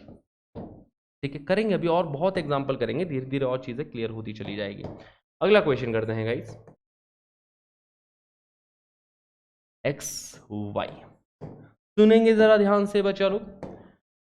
अगर मैंने ऐसा कुछ बनाया है, लेट्स से इधर से आता हुआ और ये मैंने ग्राफ बना दिया, ठीक है, ये पॉइंट मैंने दिया है 0,3,0, अच्छा 0,9 लिख दिया क्या इधर, ये 9,0 आएगा ना, 9,0, ठीक है, क्योंकि एक्स एक्सिस पे ऑफ कोर्स वाई कोऑर्डिनेट 0 रहेगा। ओके, तो सपोज ये पॉइंट मैंने ले लिया 3,0। अब इसकी डोमेन एंड रेंज के बारे में कमेंट करने को आपसे बोला जाए कि what is the domain of this and what is the range of this. Let's understand this guys. Okay, सोचो जरा कि x कहां से कहां तक कवर कर रहा है। ग्राफ देखना, ग्राफ बहुत ऊपर से आ रहा है, बट एग्जैक्टली x कोऑर्डिनेट 0 नहीं हो रहा है ना, एग्जैक्टली x कोऑर्डिनेट 0 नहीं हो रहा है, क्योंकि x कोऑर्डिनेट 0 तब होगा जब ये ग्राफ y एक्सिस को कट कर ले या टच कर ले। जैसे यहां पे देखो ग्राफ y एक्सिस को यहां पे कट करता हुआ इधर तक पहुंचा है, तो एक्स कोऑर्डिनेट यहाँ पे 0 भी हुआ था, तो देखो x 0 से और इधर तक गया तो x कोऑर्डिनेट 9 तक पहुंचा है, तो 0 से 9 तक हमने बोल दिया कि x यहां से यहां तक बिलोंग करता है। ठीक है, x belongs to 0 to 9। Okay, interval को ऐसे रिप्रेजेंट करते हैं, पता ही है इंटरवल रिप्रेजेंटेशन। इधर y देखा तो y 0 से लेके 5 तक गया, बट इधर देखो ऊंचाइयां देखो इसकी y की। पहले तो चलो x के बारे में बात कर लेते हैं, तो x कोऑर्डिनेट एग्जैक्टली 0 हो नहीं रहा है और यहां पे x कोऑर्डिनेट 3 तक जा रहा है, तो domain open bracket 0 to close bracket 3 आ गई। x की वैल्यू, x यहां पे 0 से लेके 3 के बीच में है, x 0 से 3 के बीच में है, 0 पे ओपन है क्योंकि एग्जैक्टली 0 नहीं हो रहा, बट हमें पता है कि 0 के बड़ा करीब जा रहा है। जैसे कि अगर मैं इस पॉइंट का x कोऑर्डिनेट पूछूं कि यहाँ पे सपोज कोई पॉइंट होगा, उसका x कोऑर्डिनेट क्या होगा बच्चा लोग, तो आप बोलोगे ना सर 0 के बहुत करीब कुछ वैल्यू है, बट एग्जैक्टली नहीं पता क्या है वो। तो ओपन ब्रैकेट 0 से क्लोज ब्रैकेट 3 तक। और अगर y के बारे में बात करूं तो ऊंचाई देखो, सबसे पहले तो सबसे नीचे वाला पॉइंट ये रहा, यहां पे y कोऑर्डिनेट 0 है, और फिर ऊपर जाता गया ग्राफ और कहां तक जा रहा है, इंफिनिटी तक जा रहा है, तो रेंज इसकी आ गई 0 से इंफिनिटी के बीच में। That is the range of this graph. ठीक है, क्लियर। तो आगे जाके हम जब ग्राफ के साथ और ज्यादा डील करना सीखेंगे तो आपको ग्राफ पढ़ना आ जाएगा, आपको ग्राफ पढ़ के समझ में आने लग जाएगा कि क्या रेंज क्या डोमेन होती है। ठीक है, तो वही बात हमने बोली थी कि domain is the portion of x axis covered by graph and range is the portion of y axis covered by graph. Right guys, let's move ahead. Now different types of function. First of all polynomial function, बहुत ही important type का function है polynomial function. Polynomial हमने पहले बहुत बार देखा है ना, कुछ एग्जांपल्स दे देता हूं, जैसे कि क्वाड्रेटिक पॉलिनोमियल, नाम सुना होगा आपने, है ना, नाम तो सुना है। क्वाड्रेटिक पॉलिनोमियल, लीनियर पॉलिनोमियल, ठीक है, लीनियर पॉलिनोमियल, क्यूबिक पॉलिनोमियल, ये सारे आपने नाम सुने होंगे। बट होता क्या है, पॉलिनोमियल फंक्शन की प्रॉपर डेफिनेशन क्या है? तो पॉलिनोमियल फंक्शन कुछ इस प्रकार से दिखाई देता है, F x is equal to A N into X की power N plus A N minus one into X की पावर एन माइनस वन। ये इसका जनरल रूप है। इस रूप को देख के डरना मत, है ना, बहुत स्वीट बंदा है ये, देखो इसको देख के डरने का नहीं। A N minus three x raise to the power N minus three, ठीक है, एंड सो ऑन, ठीक है, ऐसे चल रहा है अप टू ए नॉट, है ना, a one x plus a naught. देखो ये आपके सामने एक पॉलिनोमियल फंक्शन दिया गया है, this is a polynomial function of degree n, this is the polynomial of degree n, of degree n. Degree का मतलब क्या होता है कि हाईएस्ट पावर। अगर एक पॉलिनोमियल की जो हाईएस्ट पावर होगी उसको अपन डिग्री बोल देते हैं। जैसे इसकी हाईएस्ट पावर n है, फिर देखो कम होती चली गई ना, n minus one, n minus two, up to x की power 1 and up to x की पावर 0 तक ये जा रहा है। ये an minus one, an minus two क्या है, कोफिशिएंट्स हैं, ठीक है। जैसे कि अगर कोई पॉलिनोमियल फंक्शन आपके सामने गिवन हो इस तरीके से कि 2x cube plus 5x square minus x plus 3, suppose ये पॉलिनोमियल, ये क्यूबिक पॉलिनोमियल हो गया। अब इसी को ही देखो, यही an हुआ है ना, a3 हो जाएगा, ये a2 हो जाएगा, 5 माइनस वन इज दिस। तो बेसिकली ये क्या है ना, ये कोफिशिएंट है, तो इसको देख के घबराने का नहीं। मैंने बोला ना बहुत स्वीट बंदा है, देखो इसको देख के घबराओ मत बिल्कुल भी। इसके बारे में अपन समझेंगे बहुत अच्छे से, है ना, कुछ अच्छी अच्छी बातें हैं पॉलिनोमियल फंक्शन के बारे में जहां से क्वेश्चंस आते हैं, ठीक है। तो this is a polynomial of degree n. अब बात यहां पे है कि पॉलिनोमियल फंक्शन में जो डिग्री होती है ना, जो पावर ऑफ एक्स, कंडीशन क्या है पॉलिनोमियल कहलाने के लिए, ये बहुत इंपॉर्टेंट कंडीशन है, ठीक है। कंडीशन क्या है कि power of x, power of x in every term should be, you know, be a whole number, a whole number, है ना, x की पावर होल नंबर होनी चाहिए, बस ये कंडीशन है कि x की पावर आप 0 ले सकते हो, 1 ले सकते हो, 2 ले सकते हो, 3 ले सकते हो, वो पॉलिनोमियल फंक्शन कहलाएंगे। अगर मैंने इस टाइप का एक फंक्शन आपके सामने दिया है, let's say if I give you this function f x is equal to x square plus one by x, क्या इसको पॉलिनोमियल फंक्शन बोलेंगे क्या? This is not a polynomial function, not a polynomial function. क्यों नहीं है ये polynomial function? Polynomial function ये इसलिए नहीं है क्योंकि यहां पे देखो x की पावर माइनस वन है, और जैसा कि यहां पे कंडीशन है साफ साफ कि power of x should be a whole number, x की पावर एक होल नंबर होनी चाहिए, ठीक है। सपोज x की पावर 1/2 होती है, यहाँ पे रूट x होती, तो भी वो पॉलिनोमियल फंक्शन नहीं कहलाता है। तो ये पॉलिनोमियल फंक्शन नहीं है। तो सर इसको क्या बोला जाए, इसको क्या बोलेंगे फिर? इसको अपन एल्जेब्रिक फंक्शन बोलेंगे, है ना, आगे जाके आने वाला है कि एल्जेब्रिक फंक्शन इसको बोल सकते हैं, बट ये पॉलिनोमियल फंक्शन नहीं है गाइस। ओके चलो आगे बढ़ते हैं। अब आए काम की बात पे। काम की बात यहां पे ये है कि graph of polynomial is always continuous. एक पॉलिनोमियल फंक्शन का ग्राफ हमेशा कंटिन्यूस आएगा, कहीं कोई दिक्कत नहीं आएगी, क्योंकि x की पावर होल नंबर है। दिक्कत कहां पे आती है, जैसे कि सपोज इस टाइप का एल्जेब्रिक फंक्शन लिया मैंने, है ना, एल्जेब्रिक फंक्शन में दिक्कत आती है। देखो अब इस फंक्शन में क्या होगा ना कि ये कंटिन्यूस ग्राफ नहीं होगा। कंटिन्यूस ग्राफ क्यों नहीं आएगा इसका? क्योंकि x बराबर 0 पे डिनोमिनेटर, मतलब x बराबर 0 पे डिफाइंड नहीं है। बट जो पॉलिनोमियल फंक्शन होते हैं वो तो बड़े स्वीट होते हैं ना, मैंने बोला ना बड़े स्वीट फंक्शन है कि वो हर जगह डिफाइंड है गाइस। एक्स की कुछ भी वैल्यू पुट कर दो, हर जगह डिफाइंड है, because power of x is a whole number. हर टर्म में एक्स की पावर जो भी होगा वो 3 हो सकती है, 5 हो सकती है, 0 हो सकती है, 1 हो सकती है, होल नंबर है देखो पावर ऑफ एक्स। अब यहाँ पे आप एक्स की कुछ भी वैल्यू पुट करो, कोई दिक्कत वाली बात नहीं है। So that is why they are always continuous, polynomial function are always continuous. अब जो सेकंड पॉइंट है ना, ये बहुत इंपॉर्टेंट पॉइंट है, आगे जाके हम रेंज के बारे में भी बात करेंगे। तो हमेशा ध्यान रखना कि range of an odd degree polynomial is complete real number set R. एक ऑड डिग्री पॉलिनोमियल की रेंज हमेशा है ना, कंप्लीट सेट आर होती है। चलो रेंज से पहले एक बार डोमेन के बारे में समझो कि डोमेन क्या होगी। अगर हमेशा कंटिन्यूस है तो domain is always real number, है ना। डोमेन ऑफ पॉलिनोमियल फंक्शन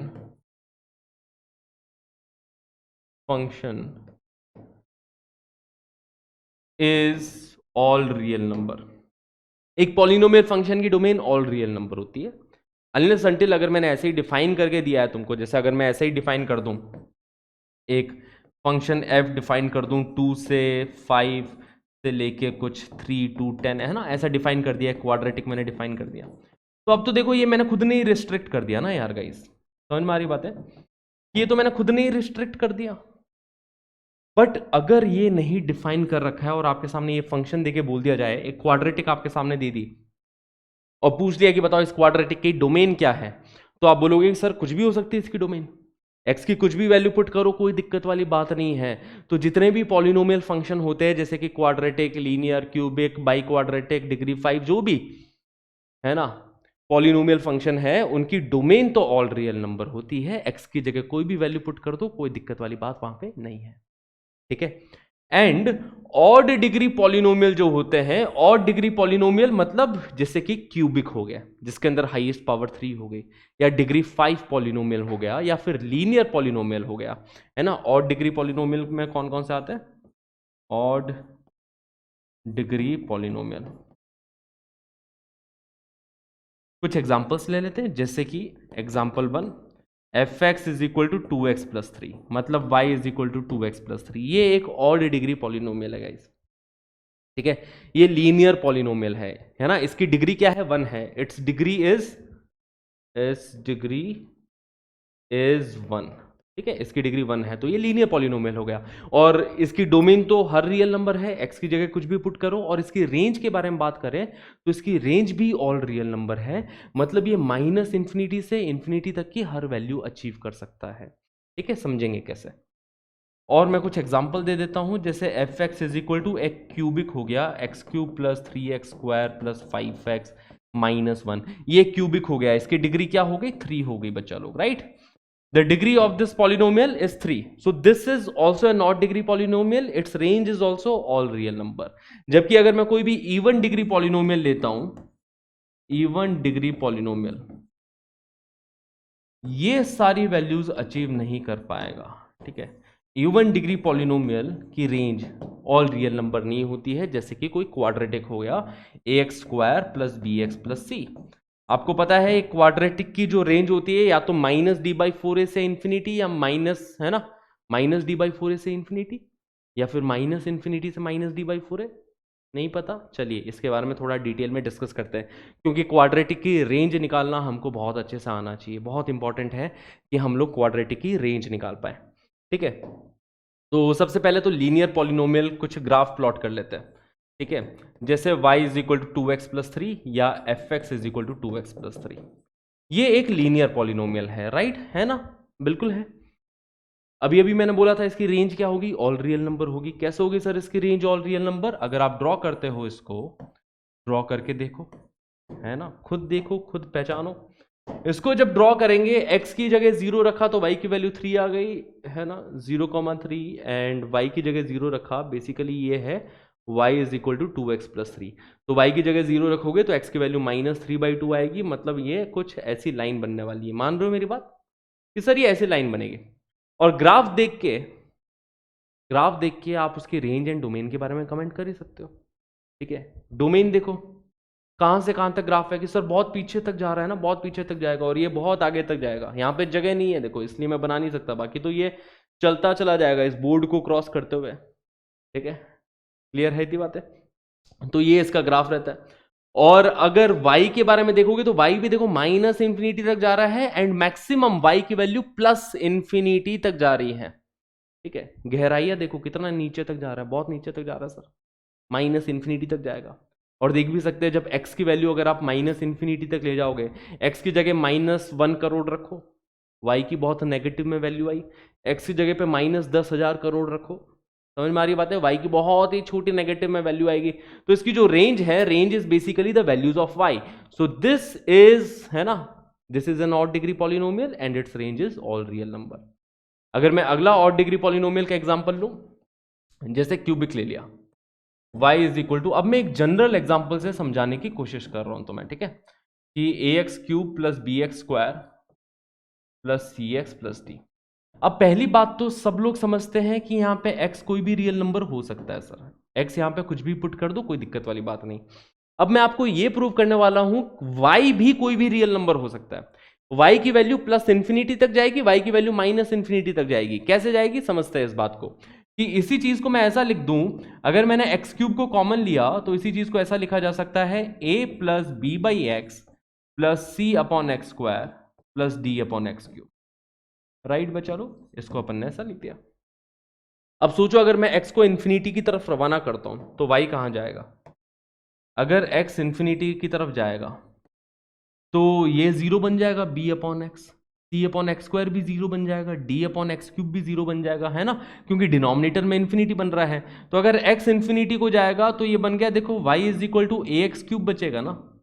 अगर x इन्फिनिटी को जाएगा तो ये y is equal to a x cube बच जाएगा, ये तीनों जीरो हो गए, तो y is equal to a x cube. अब a की वैल्यू पे डिपेंड करता है कि अगर a पॉजिटिव हुआ है ना, if a is greater than zero तो y भी इंफिनिटी को भागेगा, और अगर a नेगेटिव हुआ तो y माइनस इंफिनिटी को भागेगा। समझ में आ रही बात है?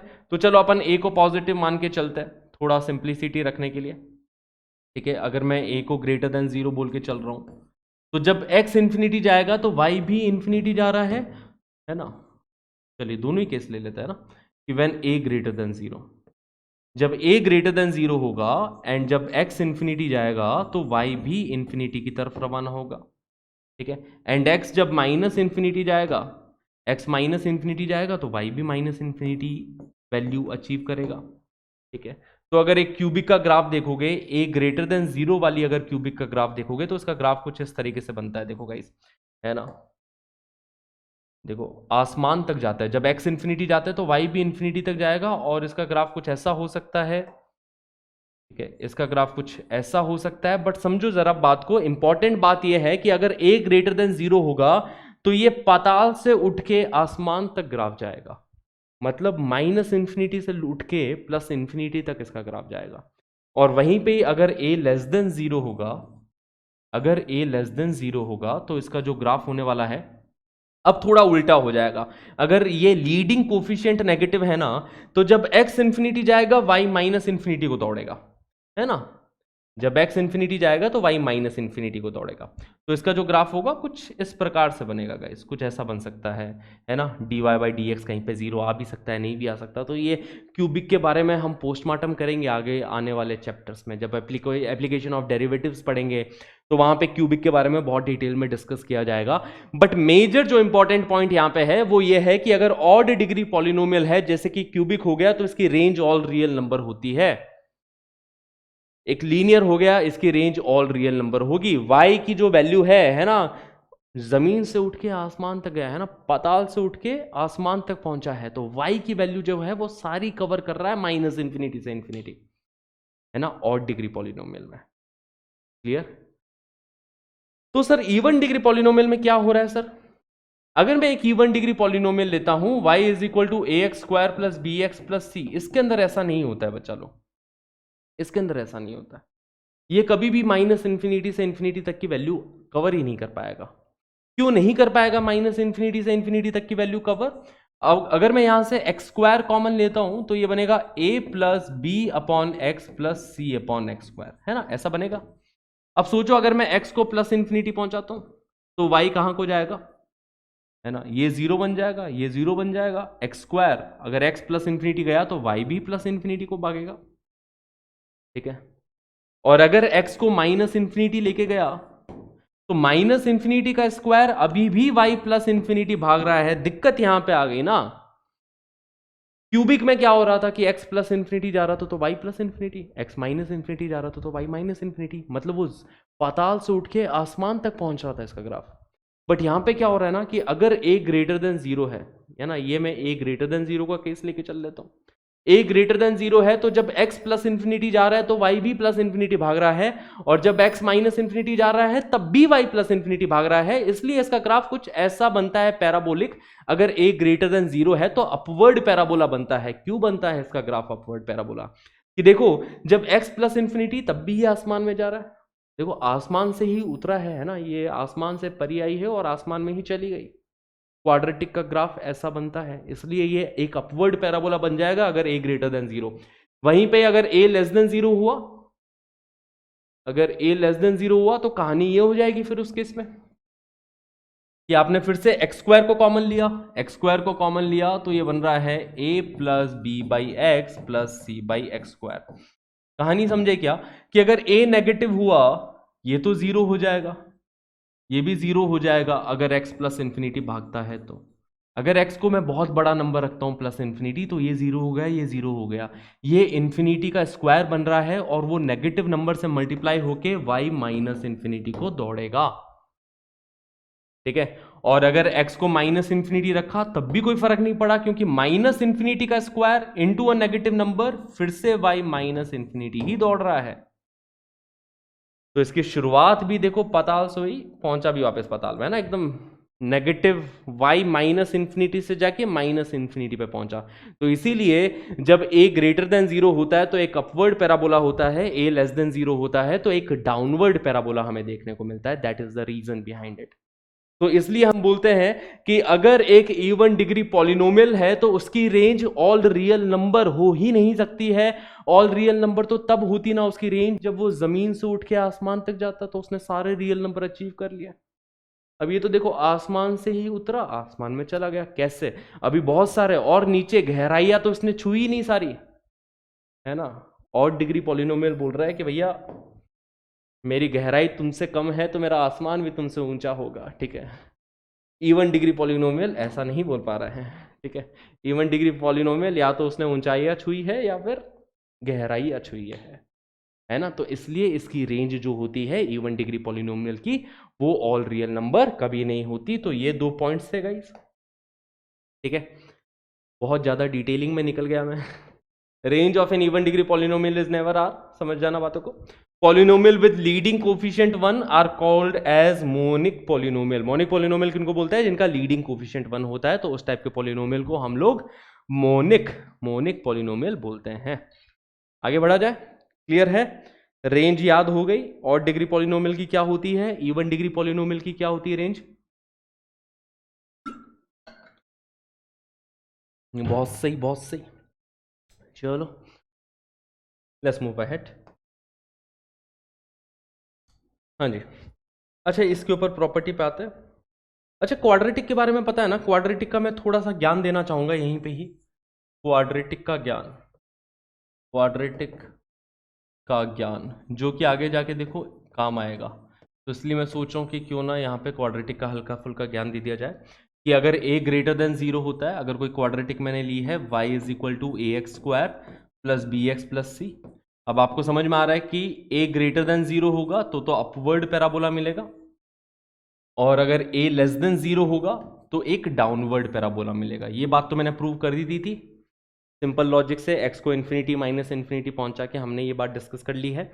अब देखो बात कि यहाँ पे जो मिनिमम वैल्यू होगी ना, इसकी मिनिमम वैल्यू ये होती है -d/4 है। एग्जैक्टली मैं अगर इसका कोऑर्डिनेट बताऊं तो इसका कोऑर्डिनेट आता है -b/2a, -d/4a। That is the coordinate of this minima. ये -b/2a क्या है sir? This is the x coordinate of the point, है ना, and -d/4a is the y coordinate of this point, ठीक है। -b/2a is the x coordinate, y coordinate is equal to -d/4a। ये आए कहां से सर? तो वो dy/dx से आए थे। देखो ये पॉइंट ऐसा पॉइंट है ना, this is the point of minima, and minima पे क्या प्रॉपर्टी है इस मिनिमा की, इसकी dy/dx 0 हो जाता है सर। तो अगर आप इसका dy/dx निकाल लो और 0 से इक्वेट कर दो तो x की वैल्यू -b/2a ही आएगी, और जब x की वैल्यू आ गई तो y की वैल्यू तो आ ही जाएगी। x की वैल्यू यहां पे पुट करी तो y की वैल्यू आ गई, वो आएगी -d/4a। तो याद रखना where d is the discriminant, where d is b² - 4ac, where d is discriminant b square minus 4ac, ठीक है, that is the value for d. Okay, यहां पे भी सेम बात है गाइस कि इसका जो कोऑर्डिनेट होता है वो होता है माइनस बी बाई टू है comma minus d by four है, क्योंकि इधर भी d y by d x से तो जीरो हो रहा है. This is the point of maxima, this is the point of minima, ये सबसे ऊंचाई का पॉइंट है, ये इसके लिए गहराई का पॉइंट है, ठीक है. तो इधर भी अगर अपन d y by d x को इक्वेट करेंगे जीरो से तो एक्स की value minus b by two a आएगी एंड वाई की value minus d by four a आएगी. रेंज के बारे में बात करें तो इसकी रेंज होगी माइनस इंफिनिटी से माइनस डी बाई फोर है. अगर आपको रेंज लिखने को पूछा जाए तो इसकी जो रेंज है that is minus infinity to minus d upon four a, that is the range for this, है ना. देखो गहराइयां बहुत है पर ऊंचाइयां minus d by four a तक ही गई है, that is the maximum value of y. और अगर कोई डोमेन पूछ ले तो वहां पे कंफ्यूज बिल्कुल मत होना, डोमेन तो ऑल रियल नंबर है ना गाइज, एक्स की वैल्यू कुछ भी पुट कर दो कोई फर्क थोड़ी ना पड़ रहा है, x belongs to all real number here. तो डोमेन तो इनकी ऑल रियल नंबर है. क्वाड्रेटिक के बारे में पूछेगा तो आपसे वो रेंज के बारे में पूछेगा, तो ये चीज ध्यान रखना है.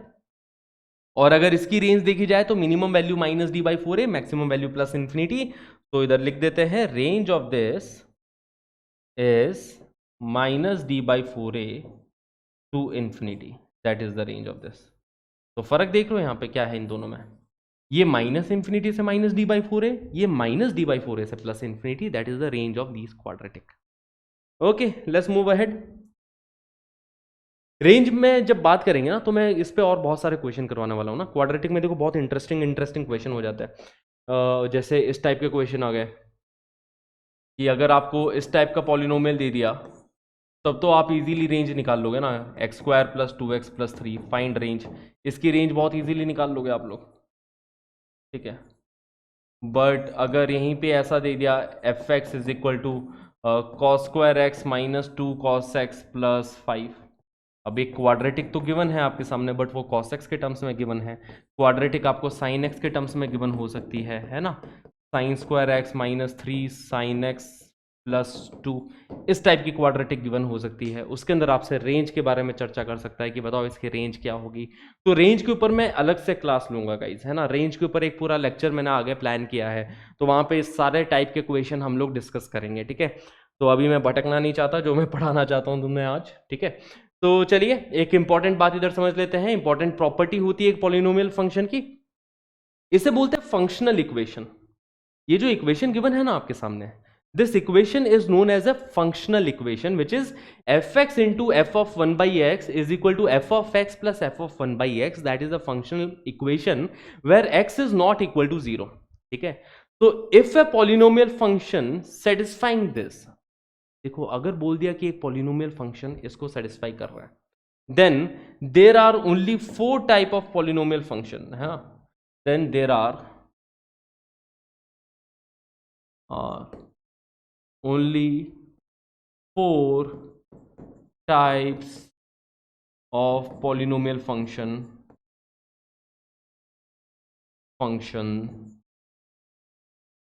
satisfying राइटिंग समझ में आ रही है क्या? Then there are only four types of polynomial function satisfying this functional equation, ठीक है, सेटिस्फाइंग दिस. ओके, तो वो फोर टाइप के फंक्शनल इक्वेशन क्या है? पहला टाइप का फंक्शनल इक्वेशन मैं लिखता हूं कि F x is equal to two. देखो ये एक है ना पॉलिनोमियल फंक्शन है, F x is equal to two, f x is equal to two is a polynomial function, ठीक है. डिग्री जीरो मतलब ये कांस्टेंट पॉलिनोमियल हो गया बेसिकली. तो this is also a polynomial function. क्या इसको सेटिस्फाई कर रहा है क्या? ये देखो जरा कि अगर एफ ऑफ एक्स टू है तो f of one by x कितना होगा गाइस? ये बड़ा ही लॉजिकल सा सवाल है ना, बहुत लॉजिकल सवाल है.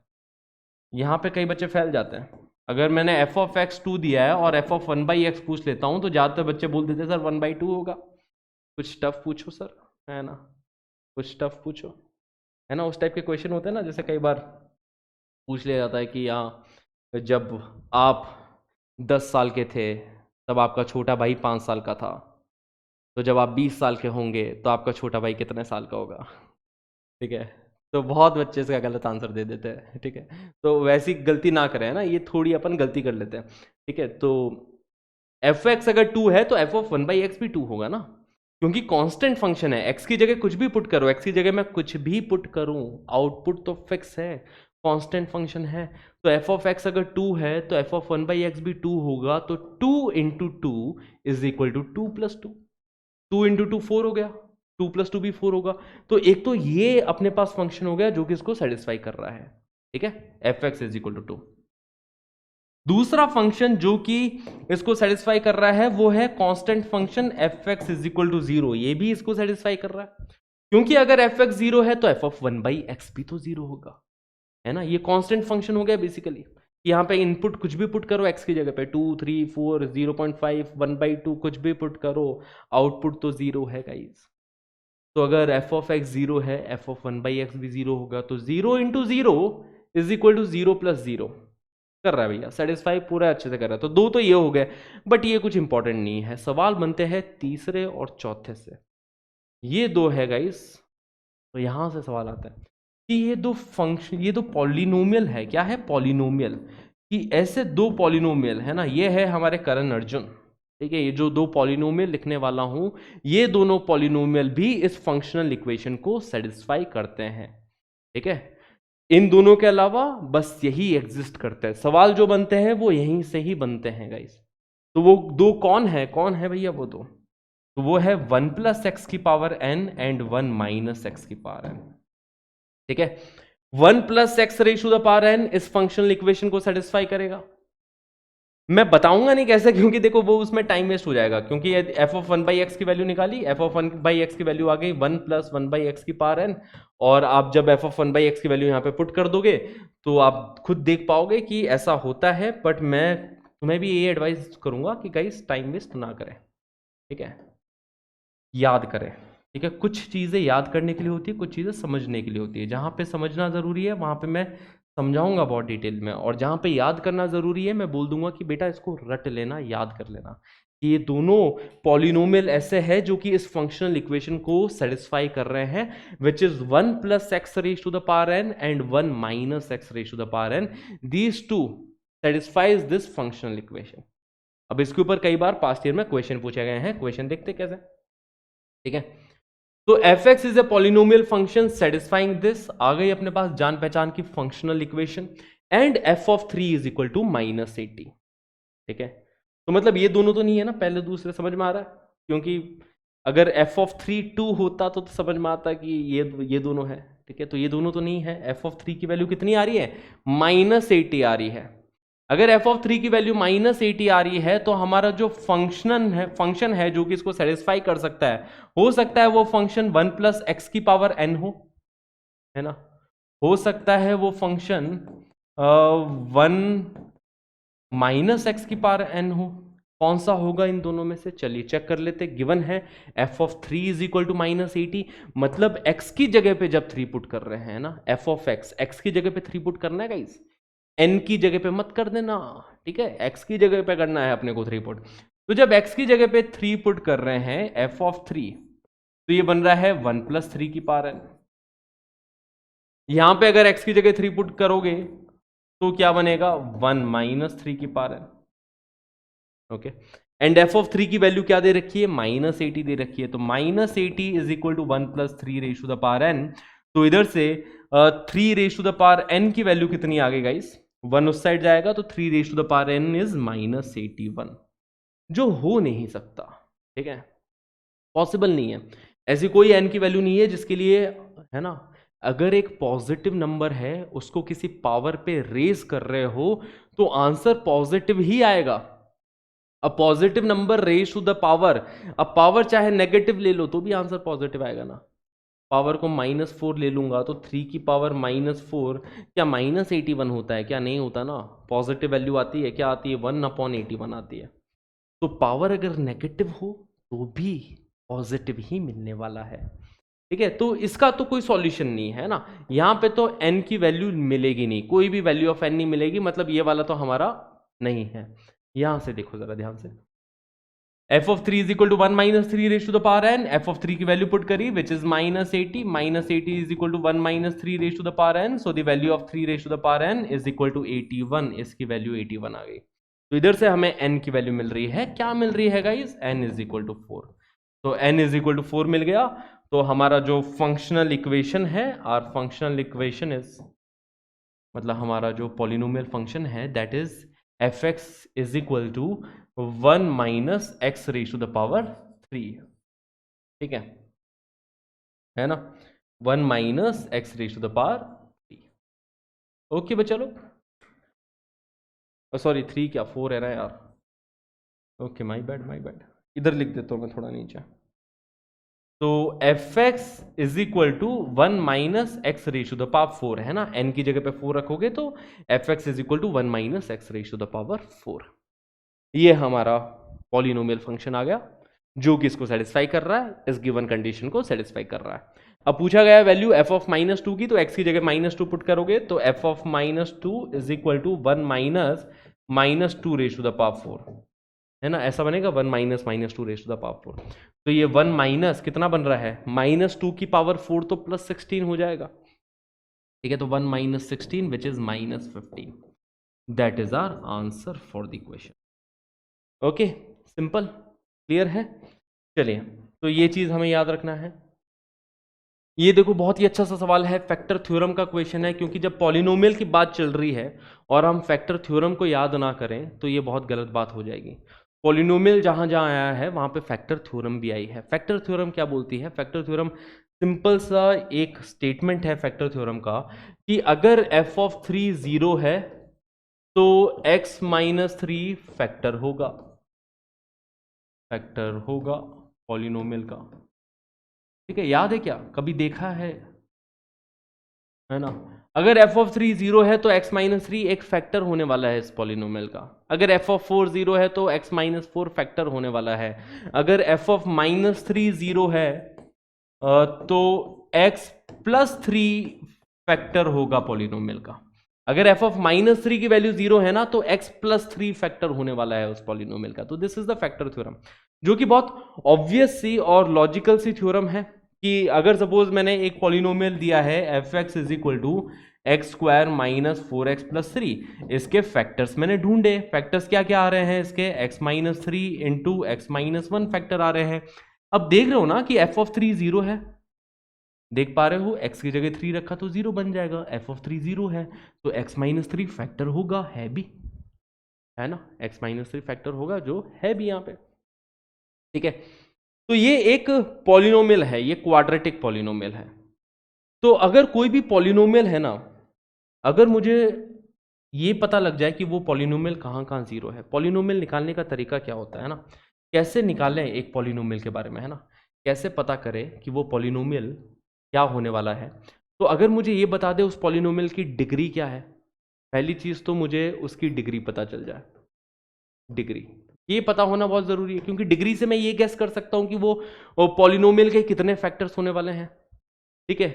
दूसरी चीज मुझे बता दे कि कहां कहां वो पॉलिनोमियल जीरो हो रहा है, ठीक है। जैसे सपोज डिग्री 3 बता दी और मुझे बता दिया डिग्री 3 है और किसी 3 पॉइंट्स दे दिया अल्फा बीटा गामा, यहाँ पे जीरो हो रहा है, तो मुझे 3 फैक्टर्स तो पता चल गया, x minus alpha, x minus beta, x minus gamma, 3 factors पता चल गया, ठीक है। तो ये पता हो, है ना, रूट्स क्या है, रूट्स क्या है ये बता दे, डिग्री क्या है, रूट्स क्या है, तो इससे फैक्टर पता चल जाएंगे, इससे फैक्टर पता चल जाएंगे, ठीक है,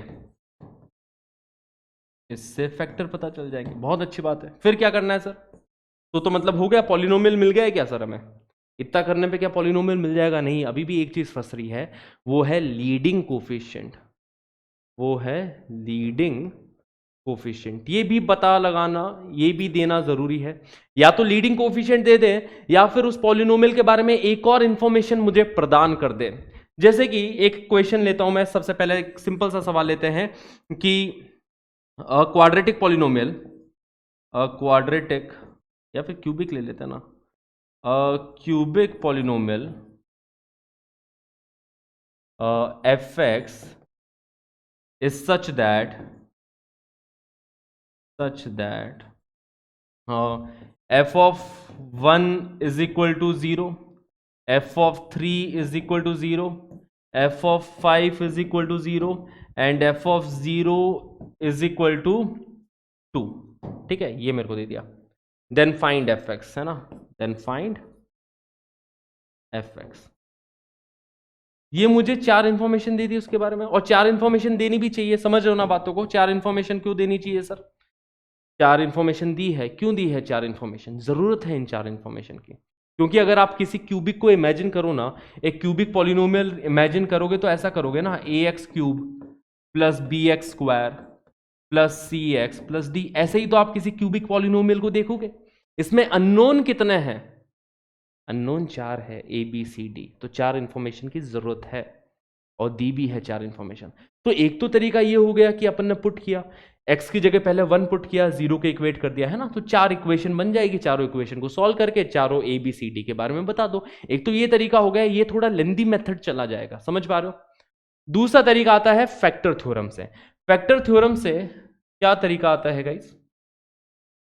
ठीक है, फैक्टर थ्योरम से तरीका ये आता है कि मैंने फंक्शन, मतलब जो पॉलिनोमियल एफ एक्स है, चारों फैक्टर पता चल गया मुझे। ये पता चला कि 1 पे 0 हो रहा है, 3 पे 0 हो रहा है, 5 पे 0 हो रहा है, तो मतलब x माइनस 1 उसका फैक्टर होना चाहिए, x माइनस 3 फैक्टर होना चाहिए, x माइनस 5 फैक्टर होना चाहिए। 3 ही फैक्टर होंगे ज्यादा से ज्यादा, क्योंकि क्यूबिक फंक्शन है। और लीडिंग कोफिशिएंट भी कुछ हो सकता है, ये भी कुछ हो सकता है ना, लीडिंग कोफिशिएंट ए कुछ हो सकता है। और इसी ए को निकालने के लिए अगली इंफॉर्मेशन उसने दी है कि एफ ऑफ 0 भी 2 है। तो अगर x की जगह 0 पुट करूं और f ऑफ 0 की वैल्यू निकालूं, तो वो आ जाएगा a times -1 into -3 into -5। x की जगह 0 पुट करेंगे तो 0 -1 -1, 0 -3 -3, 0 -5 -5। तो f of 0 is equal to 2 दे रखा है, तो क्या इधर से मुझे a की वैल्यू दिख गई क्या गाइस? है ना, a will B 2 upon -50, 2 upon -50। तो जब a की वैल्यू मिल गई तो a की वैल्यू यहां पे रख देना, वो हमारा फंक्शन एफ एक्स मिल गया। ठीक है, तो जब भी हमें कोई पॉलिनोमियल निकालना होता है ना, पॉलिनोमियल कैसे फाइंड आउट करें, ये बेसिक है पॉलिनोमियल के, है ना। पॉलिनोमियल कैसे निकाले, इसकी हेडिंग क्या है?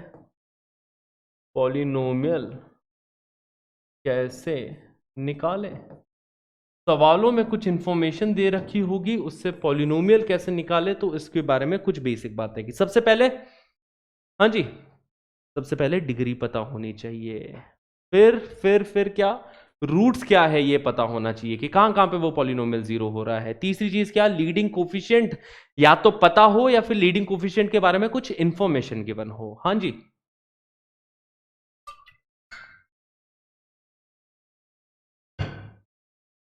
ओके। देखो राइटिंग मेरी बचपन से ऐसी है, और मैं थोड़ा फास्ट लिखता हूँ ना, तो फास्ट लिखता हूँ तो ऐसी ऐसी राइटिंग हो जाती है। ठीक है, तो बताना, मेरे ख्याल से तो समझ में आ जानी चाहिए, क्योंकि मैं बोल बोल के लिख रहा हूँ। तो बट अगर कहीं दिक्कत हो तो मुझे बताना ज़रूर, अपन थोड़ा इम्प्रूव करने की कोशिश करेंगे। देखो बचपन में मैम ने इतनी पिटाई कर ली, तब राइटिंग इम्प्रूव नहीं हुई तो अब मेरे को थोड़े चांसेस कम लग रहे हैं। बट हाँ, फिर मैं थोड़ा धीरे धीरे लिख दूंगा, ये मैं ज़रूर कर सकता हूँ कि मैं आराम आराम से धीरे धीरे लिखूँ, तो मेरी राइटिंग बहुत साफ साफ बढ़िया बढ़िया नज़र आएगी तुम्हें। ठीक है, चलो। अब देखो, ये हमने तैयारी किस लिए करी है? इस क्वेश्चन को करने के लिए। इस क्वेश्चन पे कुछ स्टार मार्क कर देना, क्योंकि ये इंपॉर्टेंट क्वेश्चन है ना। पॉलिनोमियल के बारे में ऐसी चीज़ें पूछ ली जाती है, और पॉलिनोमियल के बारे में ये जो जानकारी है ना, सिर्फ यहाँ काम नहीं आएगी, आगे भी काम आएगी। एप्लीकेशन ऑफ डेरिवेटिव पढ़ोगे, वहाँ पे कई जगह पॉलिनोमियल के क्वेश्चन फंसेंगे आपसे। ठीक है, तो उसके अंदर उसके लिए भी हम तैयार हो रहे हैं यहाँ पे। ठीक है, F x is a polynomial of degree 5। Degree बता दी सर, बहुत बढ़िया। और क्या बताया है सर? ये तो बताया ही नहीं कहाँ पे 0 हो रहा है। अरे ये तो सर पूरा गेम पलट दिया। ये बोल रहा है कि 0 पे -1 है, 1 पे 1 है, 2 पे 4 है, 3 पे 9 है, 4 पे वैल्यू 16 आ रही है, 5 पे वैल्यू 25 आ रही है। सर आपने तो बोला था सर ये बताएगा कि कहाँ कहाँ रूट्स मिलेंगे। आपने कहा था कि रूट्स क्या है ये बता देगा, हमें क्या पता इसके रूट्स क्या है। इसने रूट्स तो दिए ही नहीं, इसने ये तो बताया ही नहीं कि कहाँ पे पॉलिनोमियल फंक्शन 0 हो रहा है। ठीक है, तो इसीलिए तो इसके ऊपर स्टार मार्क किया मैंने, इसीलिए तो इसके ऊपर स्टार मार्क किया। अब यहाँ पे देखो कुछ ऑब्जर्वेशन लगेगी। ऑब्जर्वेशन यहाँ पे ये लगेगी कि 1 पे तो वैल्यू 1 आ रही है, 2 पे वैल्यू 4 आ गई, कुछ पैटर्न तो दिख रहा है यार, कुछ तो पैटर्न दिख रहा है ना। क्लू ढूंढो, क्लूज को ढूंढो। यहाँ पे क्लूज क्या है कि 1 पे 1 आ रही है, 2 पे 2 का स्क्वायर आ रही है, 3 पे 3 का स्क्वायर आ रही है, 4 पे 4 का स्क्वायर मिल रहा है, 5 पे 5 का स्क्वायर मिल रहा है। ठीक है सर, क्या करेंगे इसका, इसका क्या करेंगे हम कि 1 पे 1 का स्क्वायर मिल गया है, 2 पे 2 का स्क्वायर मिल रहा है, 3 पे 3 का स्क्वायर मिल रहा है, 4 पे 4 का स्क्वायर, 5 पे 5 का स्क्वायर, ऐसा मिल रहा है। तो मतलब मैं ये बोल सकता हूं ना कि F x is equal to x square इस इक्वेशन को सेटिस्फाई करने वाले कितने नंबर्स हैं, है ना। F x is equal to x square को सेटिस्फाई करने वाले कितने नंबर्स हैं। आप बोलोगे सर 1 है, 1 सेटिस्फाई कर रहा है ना, तो 1 इसको सेटिस्फाई कर रहा है। और क्या कर रहा है, 2 भी इसको सेटिस्फाई कर रहा है, क्योंकि f of 2 is equal to 2 square, 2 इसको सेटिस्फाई कर रहा है, 3 कर रहा है, 4 कर रहा है, 5 भी इसको सेटिस्फाई कर रहा है। तो f x is equal to x square को सेटिस्फाई करने वाले हमें 5 नंबर मिल गए। ठीक है, अब सोचो जरा कि अब मैंने एक पॉलिनोमियल डिफाइन किया मेरा जी एक्स। मैंने बोला मेरा पॉलिनोमियल जी एक्स है जो कि है f of x minus x square. मुझे जी एक्स के फैक्टर्स पता है, मुझे एफ एक्स के फैक्टर बताया ना बताया, इसने एफ एक्स के तो फैक्टर नहीं बताया। अरे यार एफ एक्स लेके चल रहा हूं क्या मैं, चलो पी एक्स सही है। ओके, थोड़ा सा मैं चेंज कर देता हूं, एफ की जगह पी, बस नाम में ही बदलाव है और कोई बदलाव नहीं है। P x is equal to x square. ठीक है guys, p x is equal to x square, ये पॉलिनोमियल है अपने पास में, वैल्यूज ये दे रखी है।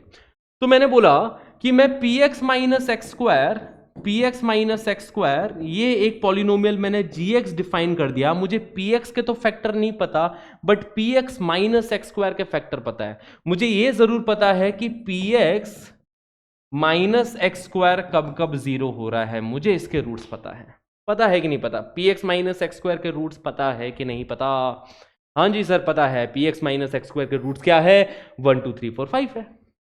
तो P x minus x square के रूट्स पता है, मतलब मुझे जी एक्स के, इसको जो मैंने जी एक्स नाम दिया है, जी एक्स के रूट्स पता है कि ये इसके जो रूट्स होंगे वो 1 2 3 4 5 होंगे। मतलब इसके 5 फैक्टर मैं लिख सकता हूँ, मैं जी एक्स के 5 फैक्टर लिख सकता हूँ। कौन कौन से फैक्टर है जी एक्स के, एक्स माइनस 1 होगा, एक्स माइनस 2 होगा सर, एक्स माइनस 3 होगा, एक्स माइनस 4 भी होगा, होगा ना, एक्स माइनस 5 होगा, राइट गाइज। ठीक है, तो जी एक्स के ये 5 फैक्टर लिख डाले मैंने। अब लीडिंग कोफिशिएंट भी तो हो सकता है ना कुछ, और उसी लीडिंग कोफिशिएंट को निकालने के लिए कुछ एक्स्ट्रा इंफॉर्मेशन गिवन है कि पी ऑफ 0 की वैल्यू -1 है। तो लीडिंग कोफिशिएंट सपोज मैंने कुछ ए मान लिया, अब ये निकालते हैं। मतलब देखो गाइज, अगर मुझे gx पता चल गया तो मुझे px भी तो पता है ना, बस माइनस एक्स स्क्वायर को उस साइड भेज देना, px पता चल गया आपको। ठीक है, तो इधर p ऑफ 0 की वैल्यू -1 दे रखी है, p ऑफ 0 की वैल्यू -1 दे रखी है ना। तो बेसिकली अपने को px पता चल गया। px क्या है, px है a times x minus 1 into x minus 2 into x minus 3 into x minus 4 into x minus 5 plus x square, ये पी एक्स होगा। देखो माइनस एक्स स्क्वायर को उस साइड भेजा तो plus x square, this is our p x. P of 0 is equal to -1, तो x की जगह पे 0 पुट किया तो a times -1 into -2 into -3 into -4 into -5 बनेगा ना। एक्स की जगह 0 पुट करेंगे तो ये बनेगा ना guys, -3 into -4 into -5 plus x square. X की जगह 0 पुट कर रहा हूँ तो प्लस 0 बन गया, तो ये पी ऑफ 0 बन रहा है। देखो x की जगह 0 पुट करेंगे तो p ऑफ 0, p ऑफ 0 की वैल्यू दे रखी है -1, p ऑफ 0 की वैल्यू अपन ने -1 रखी और इनका प्रोडक्ट कितना आ रहा है 120 आएगा ना, -120 आएगा, -120, 5 4 ज़ा 20 इंटू 6, ठीक है, -120, क्योंकि नेगेटिव 5 बार मल्टीप्लाई हो रहा है तो -120 a, तो -1 is equal to -120 a, -1 is equal to -120 into a। तो a की जो वैल्यू आएगी, if -1 is equal to -120 a, then the value of a will be 1/120। तो हमें सर लीडिंग कोफिशिएंट भी मिल गया, a मिल गया, a के बारे में पता चल गया 1/120, तो मुझे मेरा पूरा पॉलिनोमियल मिल चुका है। a के बारे में 1/120 पता चला तो now I have my entire polynomial कि p x is equal to 1/120 times plus x square. ठीक है, पी ऑफ 6 की वैल्यू पूछी गई थी, x की जगह पे 6 पुट कर दो डायरेक्टली, घबराओ मत, सोचो मत, x की जगह 6 पुट तो करो, p ऑफ 6 की वैल्यू नजर आ जाएगी तुम्हें यहाँ से, है ना। ऐसे अपन पॉलिनोमियल निकालते हैं। ओके, अब इसी क्वेश्चन को थोड़ा और क्रिएटिव बनाने के लिए, सपोज अगर मुझे थोड़ा और क्रिएटिव बनाना होता है इस क्वेश्चन को, तो थोड़ा वेरिएशन, आप समझ रहे हो ना, जब आप एक सवाल देखो ना तो उस सवाल के बारे में सोचो कि अब इसमें क्या क्या वेरिएशन प्रोड्यूस करी जा सकती है। अगर मुझे भी सवाल बनाना हो घर पे, ठीक है ना, ये सारे स्टंट अगर मुझे भी ट्राई करने हो घर पे तो कैसे ट्राई करेंगे। तो अलग अलग चीजें दे रखी हो सकती है ना। जैसे यहाँ पे एक पैटर्न दे दिया P ऑफ 1 बराबर 1। अब दूसरा पैटर्न दे सकते थे कि सपोज ये मैं हटाता हूँ, पैटर्न ये दे दिया सपोज कि एक पॉलिनोमियल है डिग्री 5 का, और हमें दे दिया P of 2 is equal to 4, P of 9 is equal to 81, P of let's say -3 is equal to 9, and P of -1 is equal to 1, P of let's say -4 is equal to 16, ठीक है। And ये 5 information तो दी ही दी, क्योंकि देखो degree 5 का polynomial चाहिए ना, और डिग्री 5 के पॉलिनोमियल में 6 अननोन होने वाले हैं, है ना, क्योंकि देखो a x की पावर 5 प्लस b x की power 4 plus c x cube 6 unknown होंगे, तो 6 इन्फॉर्मेशन देनी चाहिए सवाल में। और एक और मैंने इन्फॉर्मेशन दे दी कि कुछ p of 0 is equal to let's say 3 दे दिया सपोज, है ना। अब यहां से पैटर्न पहचाने क्या कि पैटर्न तो कुछ ऐसा ही बन रहा है सर, 2 का स्क्वायर लिखा है, 9 का स्क्वायर लिखा है, -3 का स्क्वायर लिखा है, -1 का स्क्वायर लिखा है, -4 का स्क्वायर लिखा है। तो फिर से सर अपन ऐसा बोल सकते हैं कि px minus x square equal to 0, मतलब px is equal to x square type का पैटर्न लिखा है। और इस बार इसके जो फैक्टर्स होंगे ना, इस बार जो रूट है इसके वो 2 9 -3, वो 2 9 -3 -1 -4 है सर। देखो जरा पहचानो कि sir px minus x square equal to 0 लिखा है, इस बार इसके जो रूट्स है वो 2 9 -3 -1 -4 है। तो मतलब सर पांचों फैक्टर सामने खड़े तैनात है, पांचों फैक्टर दिख रहा है कि आपको कि px माइनस एक्स स्क्वायर के 5 फैक्टर होंगे। px माइनस एक्स स्क्वायर के पांचों फैक्टर, एक तो लिख दो x माइनस 2, अगला लिख देना x माइनस 9, अगला लिख देना x माइनस -3 मतलब x प्लस 3, x माइनस -1 मतलब x plus 1, and x minus -4 मतलब x प्लस 4। ये सर हो गए इसके पांचों फैक्टर। ये इंफॉर्मेशन क्यों दी है? ताकि लीडिंग कोफिशिएंट भी तो एक अननोन होगा, लीडिंग कोफिशिएंट नाम की भी एक चीज होती है, ठीक है। अब ये a निकालने के लिए फिर से ये इंफॉर्मेशन यूज करोगे कि x की जगह 0 रखा, इसको 3 से इक्वेट किया, a मिल गया, पॉलिनोमियल मिल गया। तो ये होता है पॉलिनोमियल निकालने के तरीके guys. Okay okay okay okay, time कितना हो चुका है? 1 आवर 36 मिनट हुआ ना, अभी तो थोड़ा सा 10-15 मिनट और, ठीक है, 10-15 मिनट और कुछ डिस्कस कर लेते हैं अपन रैशनल फंक्शन के बारे में। रैशनल फंक्शन सिंपल है कि कुछ एफ एक्स अपॉन जी एक्स टाइप का पॉलिनोमियल, मतलब दो पॉलिनोमियल को डिवाइड कर दोगे तो रैशनल फंक्शन बनता है। इसमें ज्यादा कुछ है नहीं बताने को। एल्जेब्रिक फंक्शन मैंने बता ही दिया है गाइस कि देखो इसके बारे में इंपॉर्टेंट पॉइंट यही है कि ऑल पॉलिनोमियल फंक्शन, जनरली बच्चे कंफ्यूज कर जाते हैं एल्जेब्रिक एंड पॉलिनोमियल में। तो all polynomial functions are algebraic, function. हर पॉलिनोमियल फंक्शन को एल्जेब्रिक फंक्शन बोला जाएगा, but vice versa is not true. Vice versa मतलब इसका कन्वर्स ट्रू नहीं है, इज नॉट ट्रू, ठीक है। एल्जेब्रिक फंक्शन क्या मतलब, आप कोई भी एक्सप्रेशन लिख दो एक्स के टर्म्स में, कोई भी अब्बा जब्बा डब्बा कुछ भी लिख दिया, f x is equal to x की पावर 1/2 -1 अपॉन एक्स की पावर 1/3, ये एक एल्जेब्रिक फंक्शन है। एक्स के टर्म्स में कुछ भी एक्सप्रेशन लिख दो, जैसे under root of x -1/x, ये एक एल्जेब्रिक फंक्शन है ना। एक्स के टर्म्स में अगर कुछ है तो वो एल्जेब्रिक फंक्शन है, ठीक है। पॉलिनोमियल फंक्शन लिख दो तो इसको भी अपन एल्जेब्रिक फंक्शन का नाम देंगे, this is a cubic polynomial, this is also an algebraic function. But ये पॉलिनोमियल फंक्शन नहीं है, ये पॉलिनोमियल फंक्शन है बिकॉज पॉलिनोमियल फंक्शन के अंदर होल नंबर होनी चाहिए पावर, ठीक है। तो ये बातें हैं, ओके। तो ये पॉइंट हमें ध्यान रखना है। फिर बाद में आके बात करते हैं एक्सपोनेंशियल फंक्शन, बहुत ही इंपॉर्टेंट टाइप का फंक्शन है exponential function and logarithm function. F x is equal to a raise to the power x, ये एक एक्सपोनेंशियल फंक्शन है गाइस, ठीक है। एक्सपोनेंशियल फंक्शन मतलब एक्सपोनेंट पावर में होना चाहिए। F x is equal to a raise to the power x, exponent अपने पास में पावर में आना चाहिए, तो इस टाइप के फंक्शन को अपन एक्सपोनेंशियल फंक्शन बोलते हैं। ठीक है, इसका जो ग्राफ होगा वो डिपेंड करता है कि बेस कैसा है। बेस देखो, बेस के ऊपर एक कंडीशन है कि base should be greater than 0 and base should not be equal to 1। ये दो इंपॉर्टेंट कंडीशन है एक्सपोनेंशियल फंक्शन के लिए, कि बेस पॉजिटिव होना चाहिए, बेस 1 से बड़ा नहीं होना चाहिए। पॉजिटिव क्यों होना चाहिए बेस? क्योंकि फिर फंक्शन यूनिफॉर्मली डिफाइंड नहीं होगा, हर जगह डिफाइंड नहीं होगा। हर जगह क्यों नहीं होगा? कि सपोज अगर एफ एक्स की वैल्यू बेस मैंने कोई नेगेटिव ले लिया है ना, कि अपन तो रेबल है सर, अपन बेस नेगेटिव ले लेंगे, बताओ सर कहाँ दिक्कत आ रही है? क्यों नहीं इसको फंक्शन दे सकते?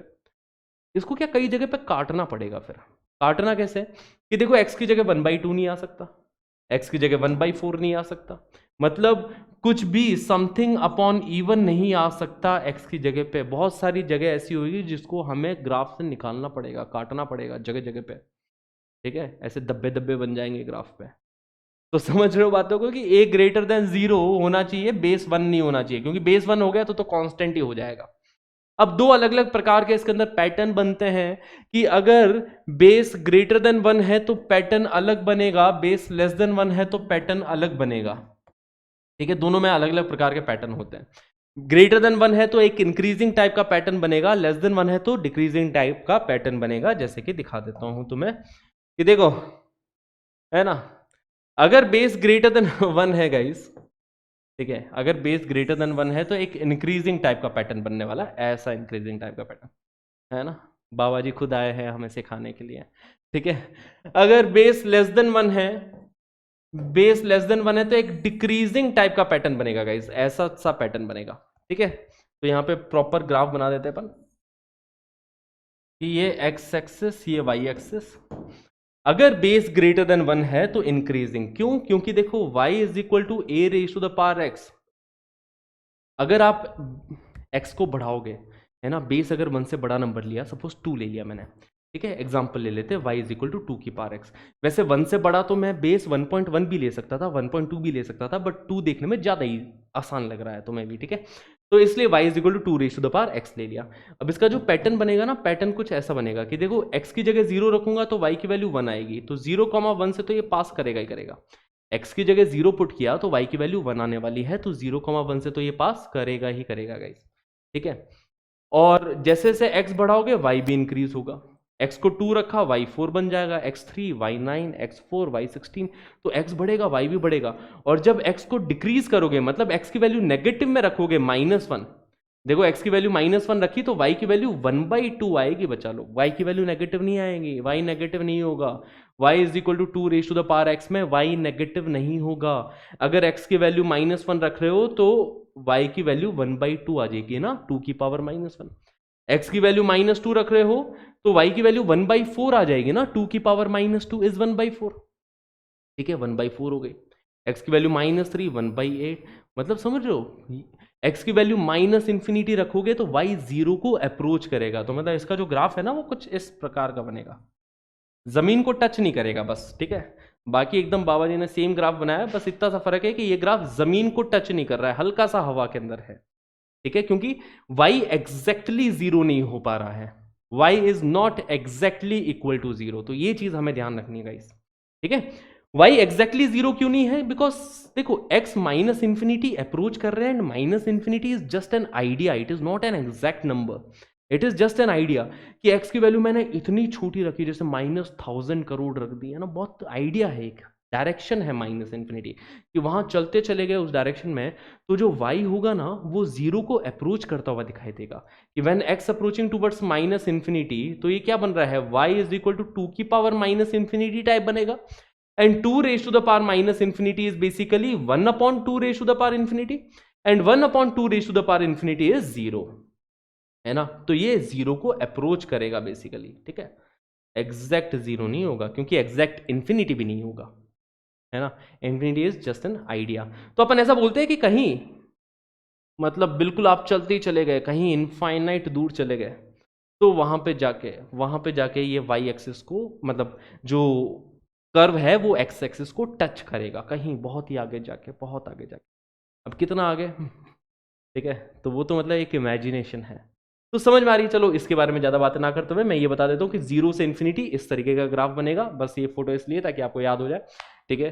बाकी बिग फैन ऑफ बाबा जी, है ना, क्योंकि एक आपने वो इंटरव्यू देखा बाबा जी का कि मतलब जिसके अंदर वो बोलते कि अरे गर्लफ्रेंड गर्लफ्रेंड क्या होता है, मेरी तो कोई गर्लफ्रेंड ही नहीं है, मेरे को पता ही नहीं है गर्लफ्रेंड बॉयफ्रेंड होता क्या है, मुझे क्या पता क्या होता है, ठीक है। तो अभी 1-2 साल के लिए तुम लोग भी ऐसे बन जाओ यार, क्योंकि तुम्हारे पास टाइम नहीं है ना, अभी अपने पास बिल्कुल टाइम नहीं है, अभी अपने को फोकस करना है, बहुत सारी चीजें सीखनी है।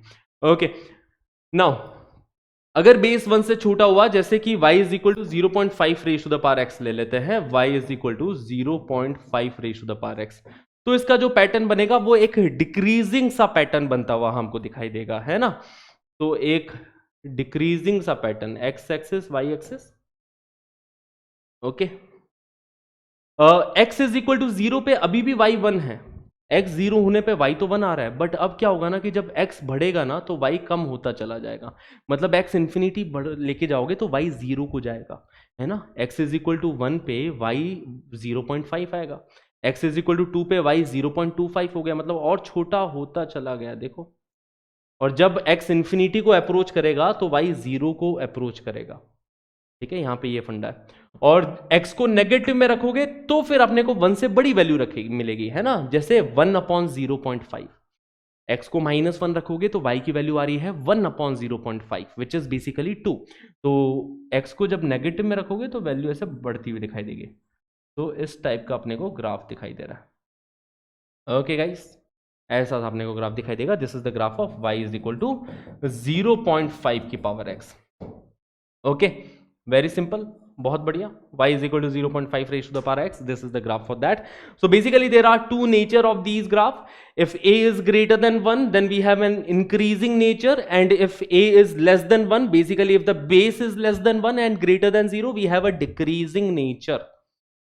Okay, चलिए इस पे थोड़ा और मैं डिटेल में बता दूं कि सपोज तुम्हें पूछा जाए y is equal to 2 की पावर x का ग्राफ ड्रॉ करो, y is equal to 3 की पावर x का भी कर दो, y इज इक्वल टू पाई की पावर x का भी कर दो, y इज इक्वल टू, है ना, 5 की पावर x का भी कर दो। तो ये चारों ग्राफ ड्रॉ करने को दिया जाए तो चारों ग्राफ कैसे बनेंगे गाइस? इंक्रीजिंग नेचर है इन चारों ग्राफ का, तो ये चारों ग्राफ कुछ इस तरीके से बनता हुआ दिखाई देंगे। ये x एक्सिस, ये y एक्सिस, x 0 पे y 1 है, x इज इक्वल टू 0 पे y इज इक्वल टू 1 है, ठीक है। ये तो चारों में ही ट्रू है ना, x इज इक्वल टू 0 पे y इज इक्वल टू 1 है, और चारों में ही पैटर्न तो ऐसा ही आएगा कि जब x को बढ़ाओगे y इंक्रीज हो रहा है, मतलब चारों में पैटर्न तो ऐसा मिल रहा है। तो सर क्या चारों का ग्राफ सेम है? क्या चारों का ग्राफ हमें सेम मिलेगा?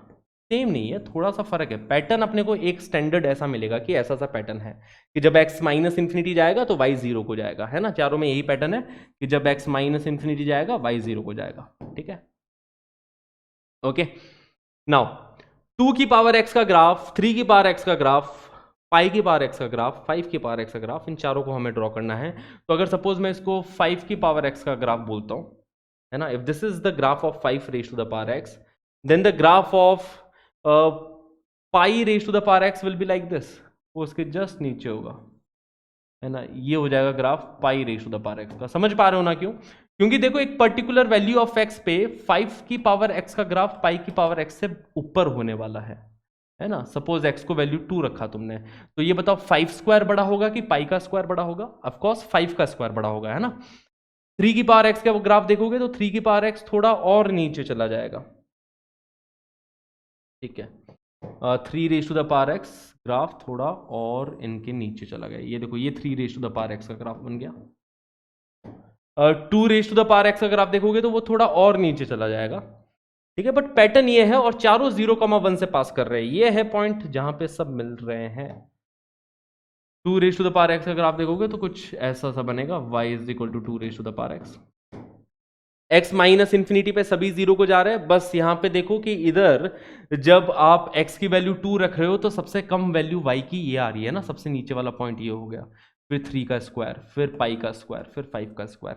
तो पैटर्न चारों का यही है, इंक्रीजिंग टाइप का है। चारों में सेम यही बात है कि x माइनस इन्फिनिटी जाएगा तो y 0 को जाएगा, तो ये इंपॉर्टेंट बात है।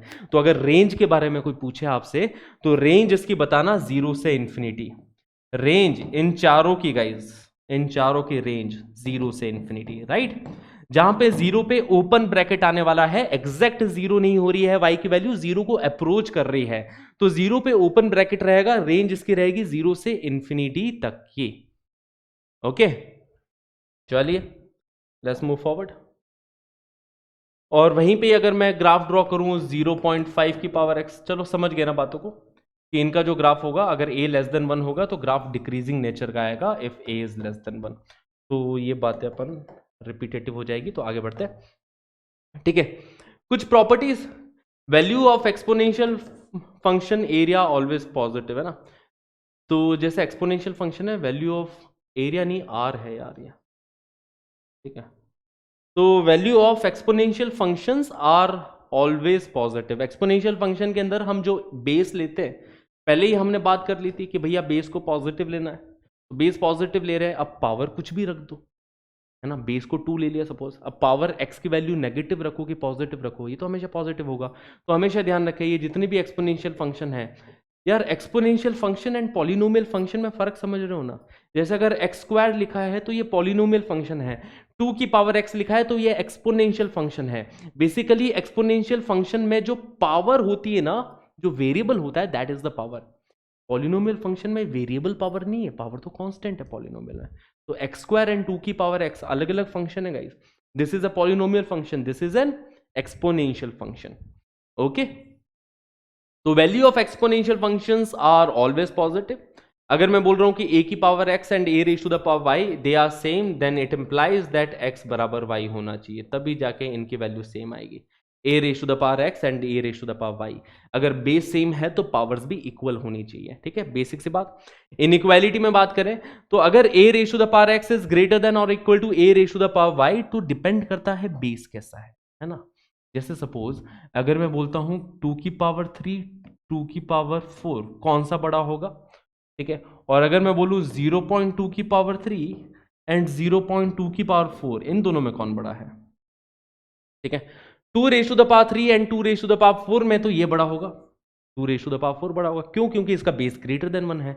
तो अगर बेस ग्रेटर देन 1 होता है तो पावर इंक्रीज करोगे तो वैल्यू भी बढ़ती है, इसीलिए तो मैंने बार बार वर्ड यूज किया था कि अगर a ग्रेटर देन 1 है तो ये इंक्रीजिंग फंक्शन है, तो ये इंक्रीजिंग फंक्शन है बच्चा लोग, ठीक है, और बट अगर बेस लेस देन 1 हुआ तो डिक्रीजिंग फंक्शन हुआ। मतलब अब अगर पावर बढ़ाओगे, 0.2 क्यूब होता है 0.16, है ना, नहीं सॉरी 0.008, ठीक है, 2/10 10 क्यूब तो 0.008 and 0.2 raise to the power 4, basically ये क्या है, 0.2 क्या हो गया, 1/5 हो गया ना, basically 1/5 cube and 1/5 raise to the power 4। देखो इन दोनों में से कौन बड़ा होने वाला है, ठीक है, 0.2 क्या हो गया, 1/5, 2/10 दैट इज 1/5, तो 1/5 cube and 1/5 raise to the power 4 and definitely this one is greater.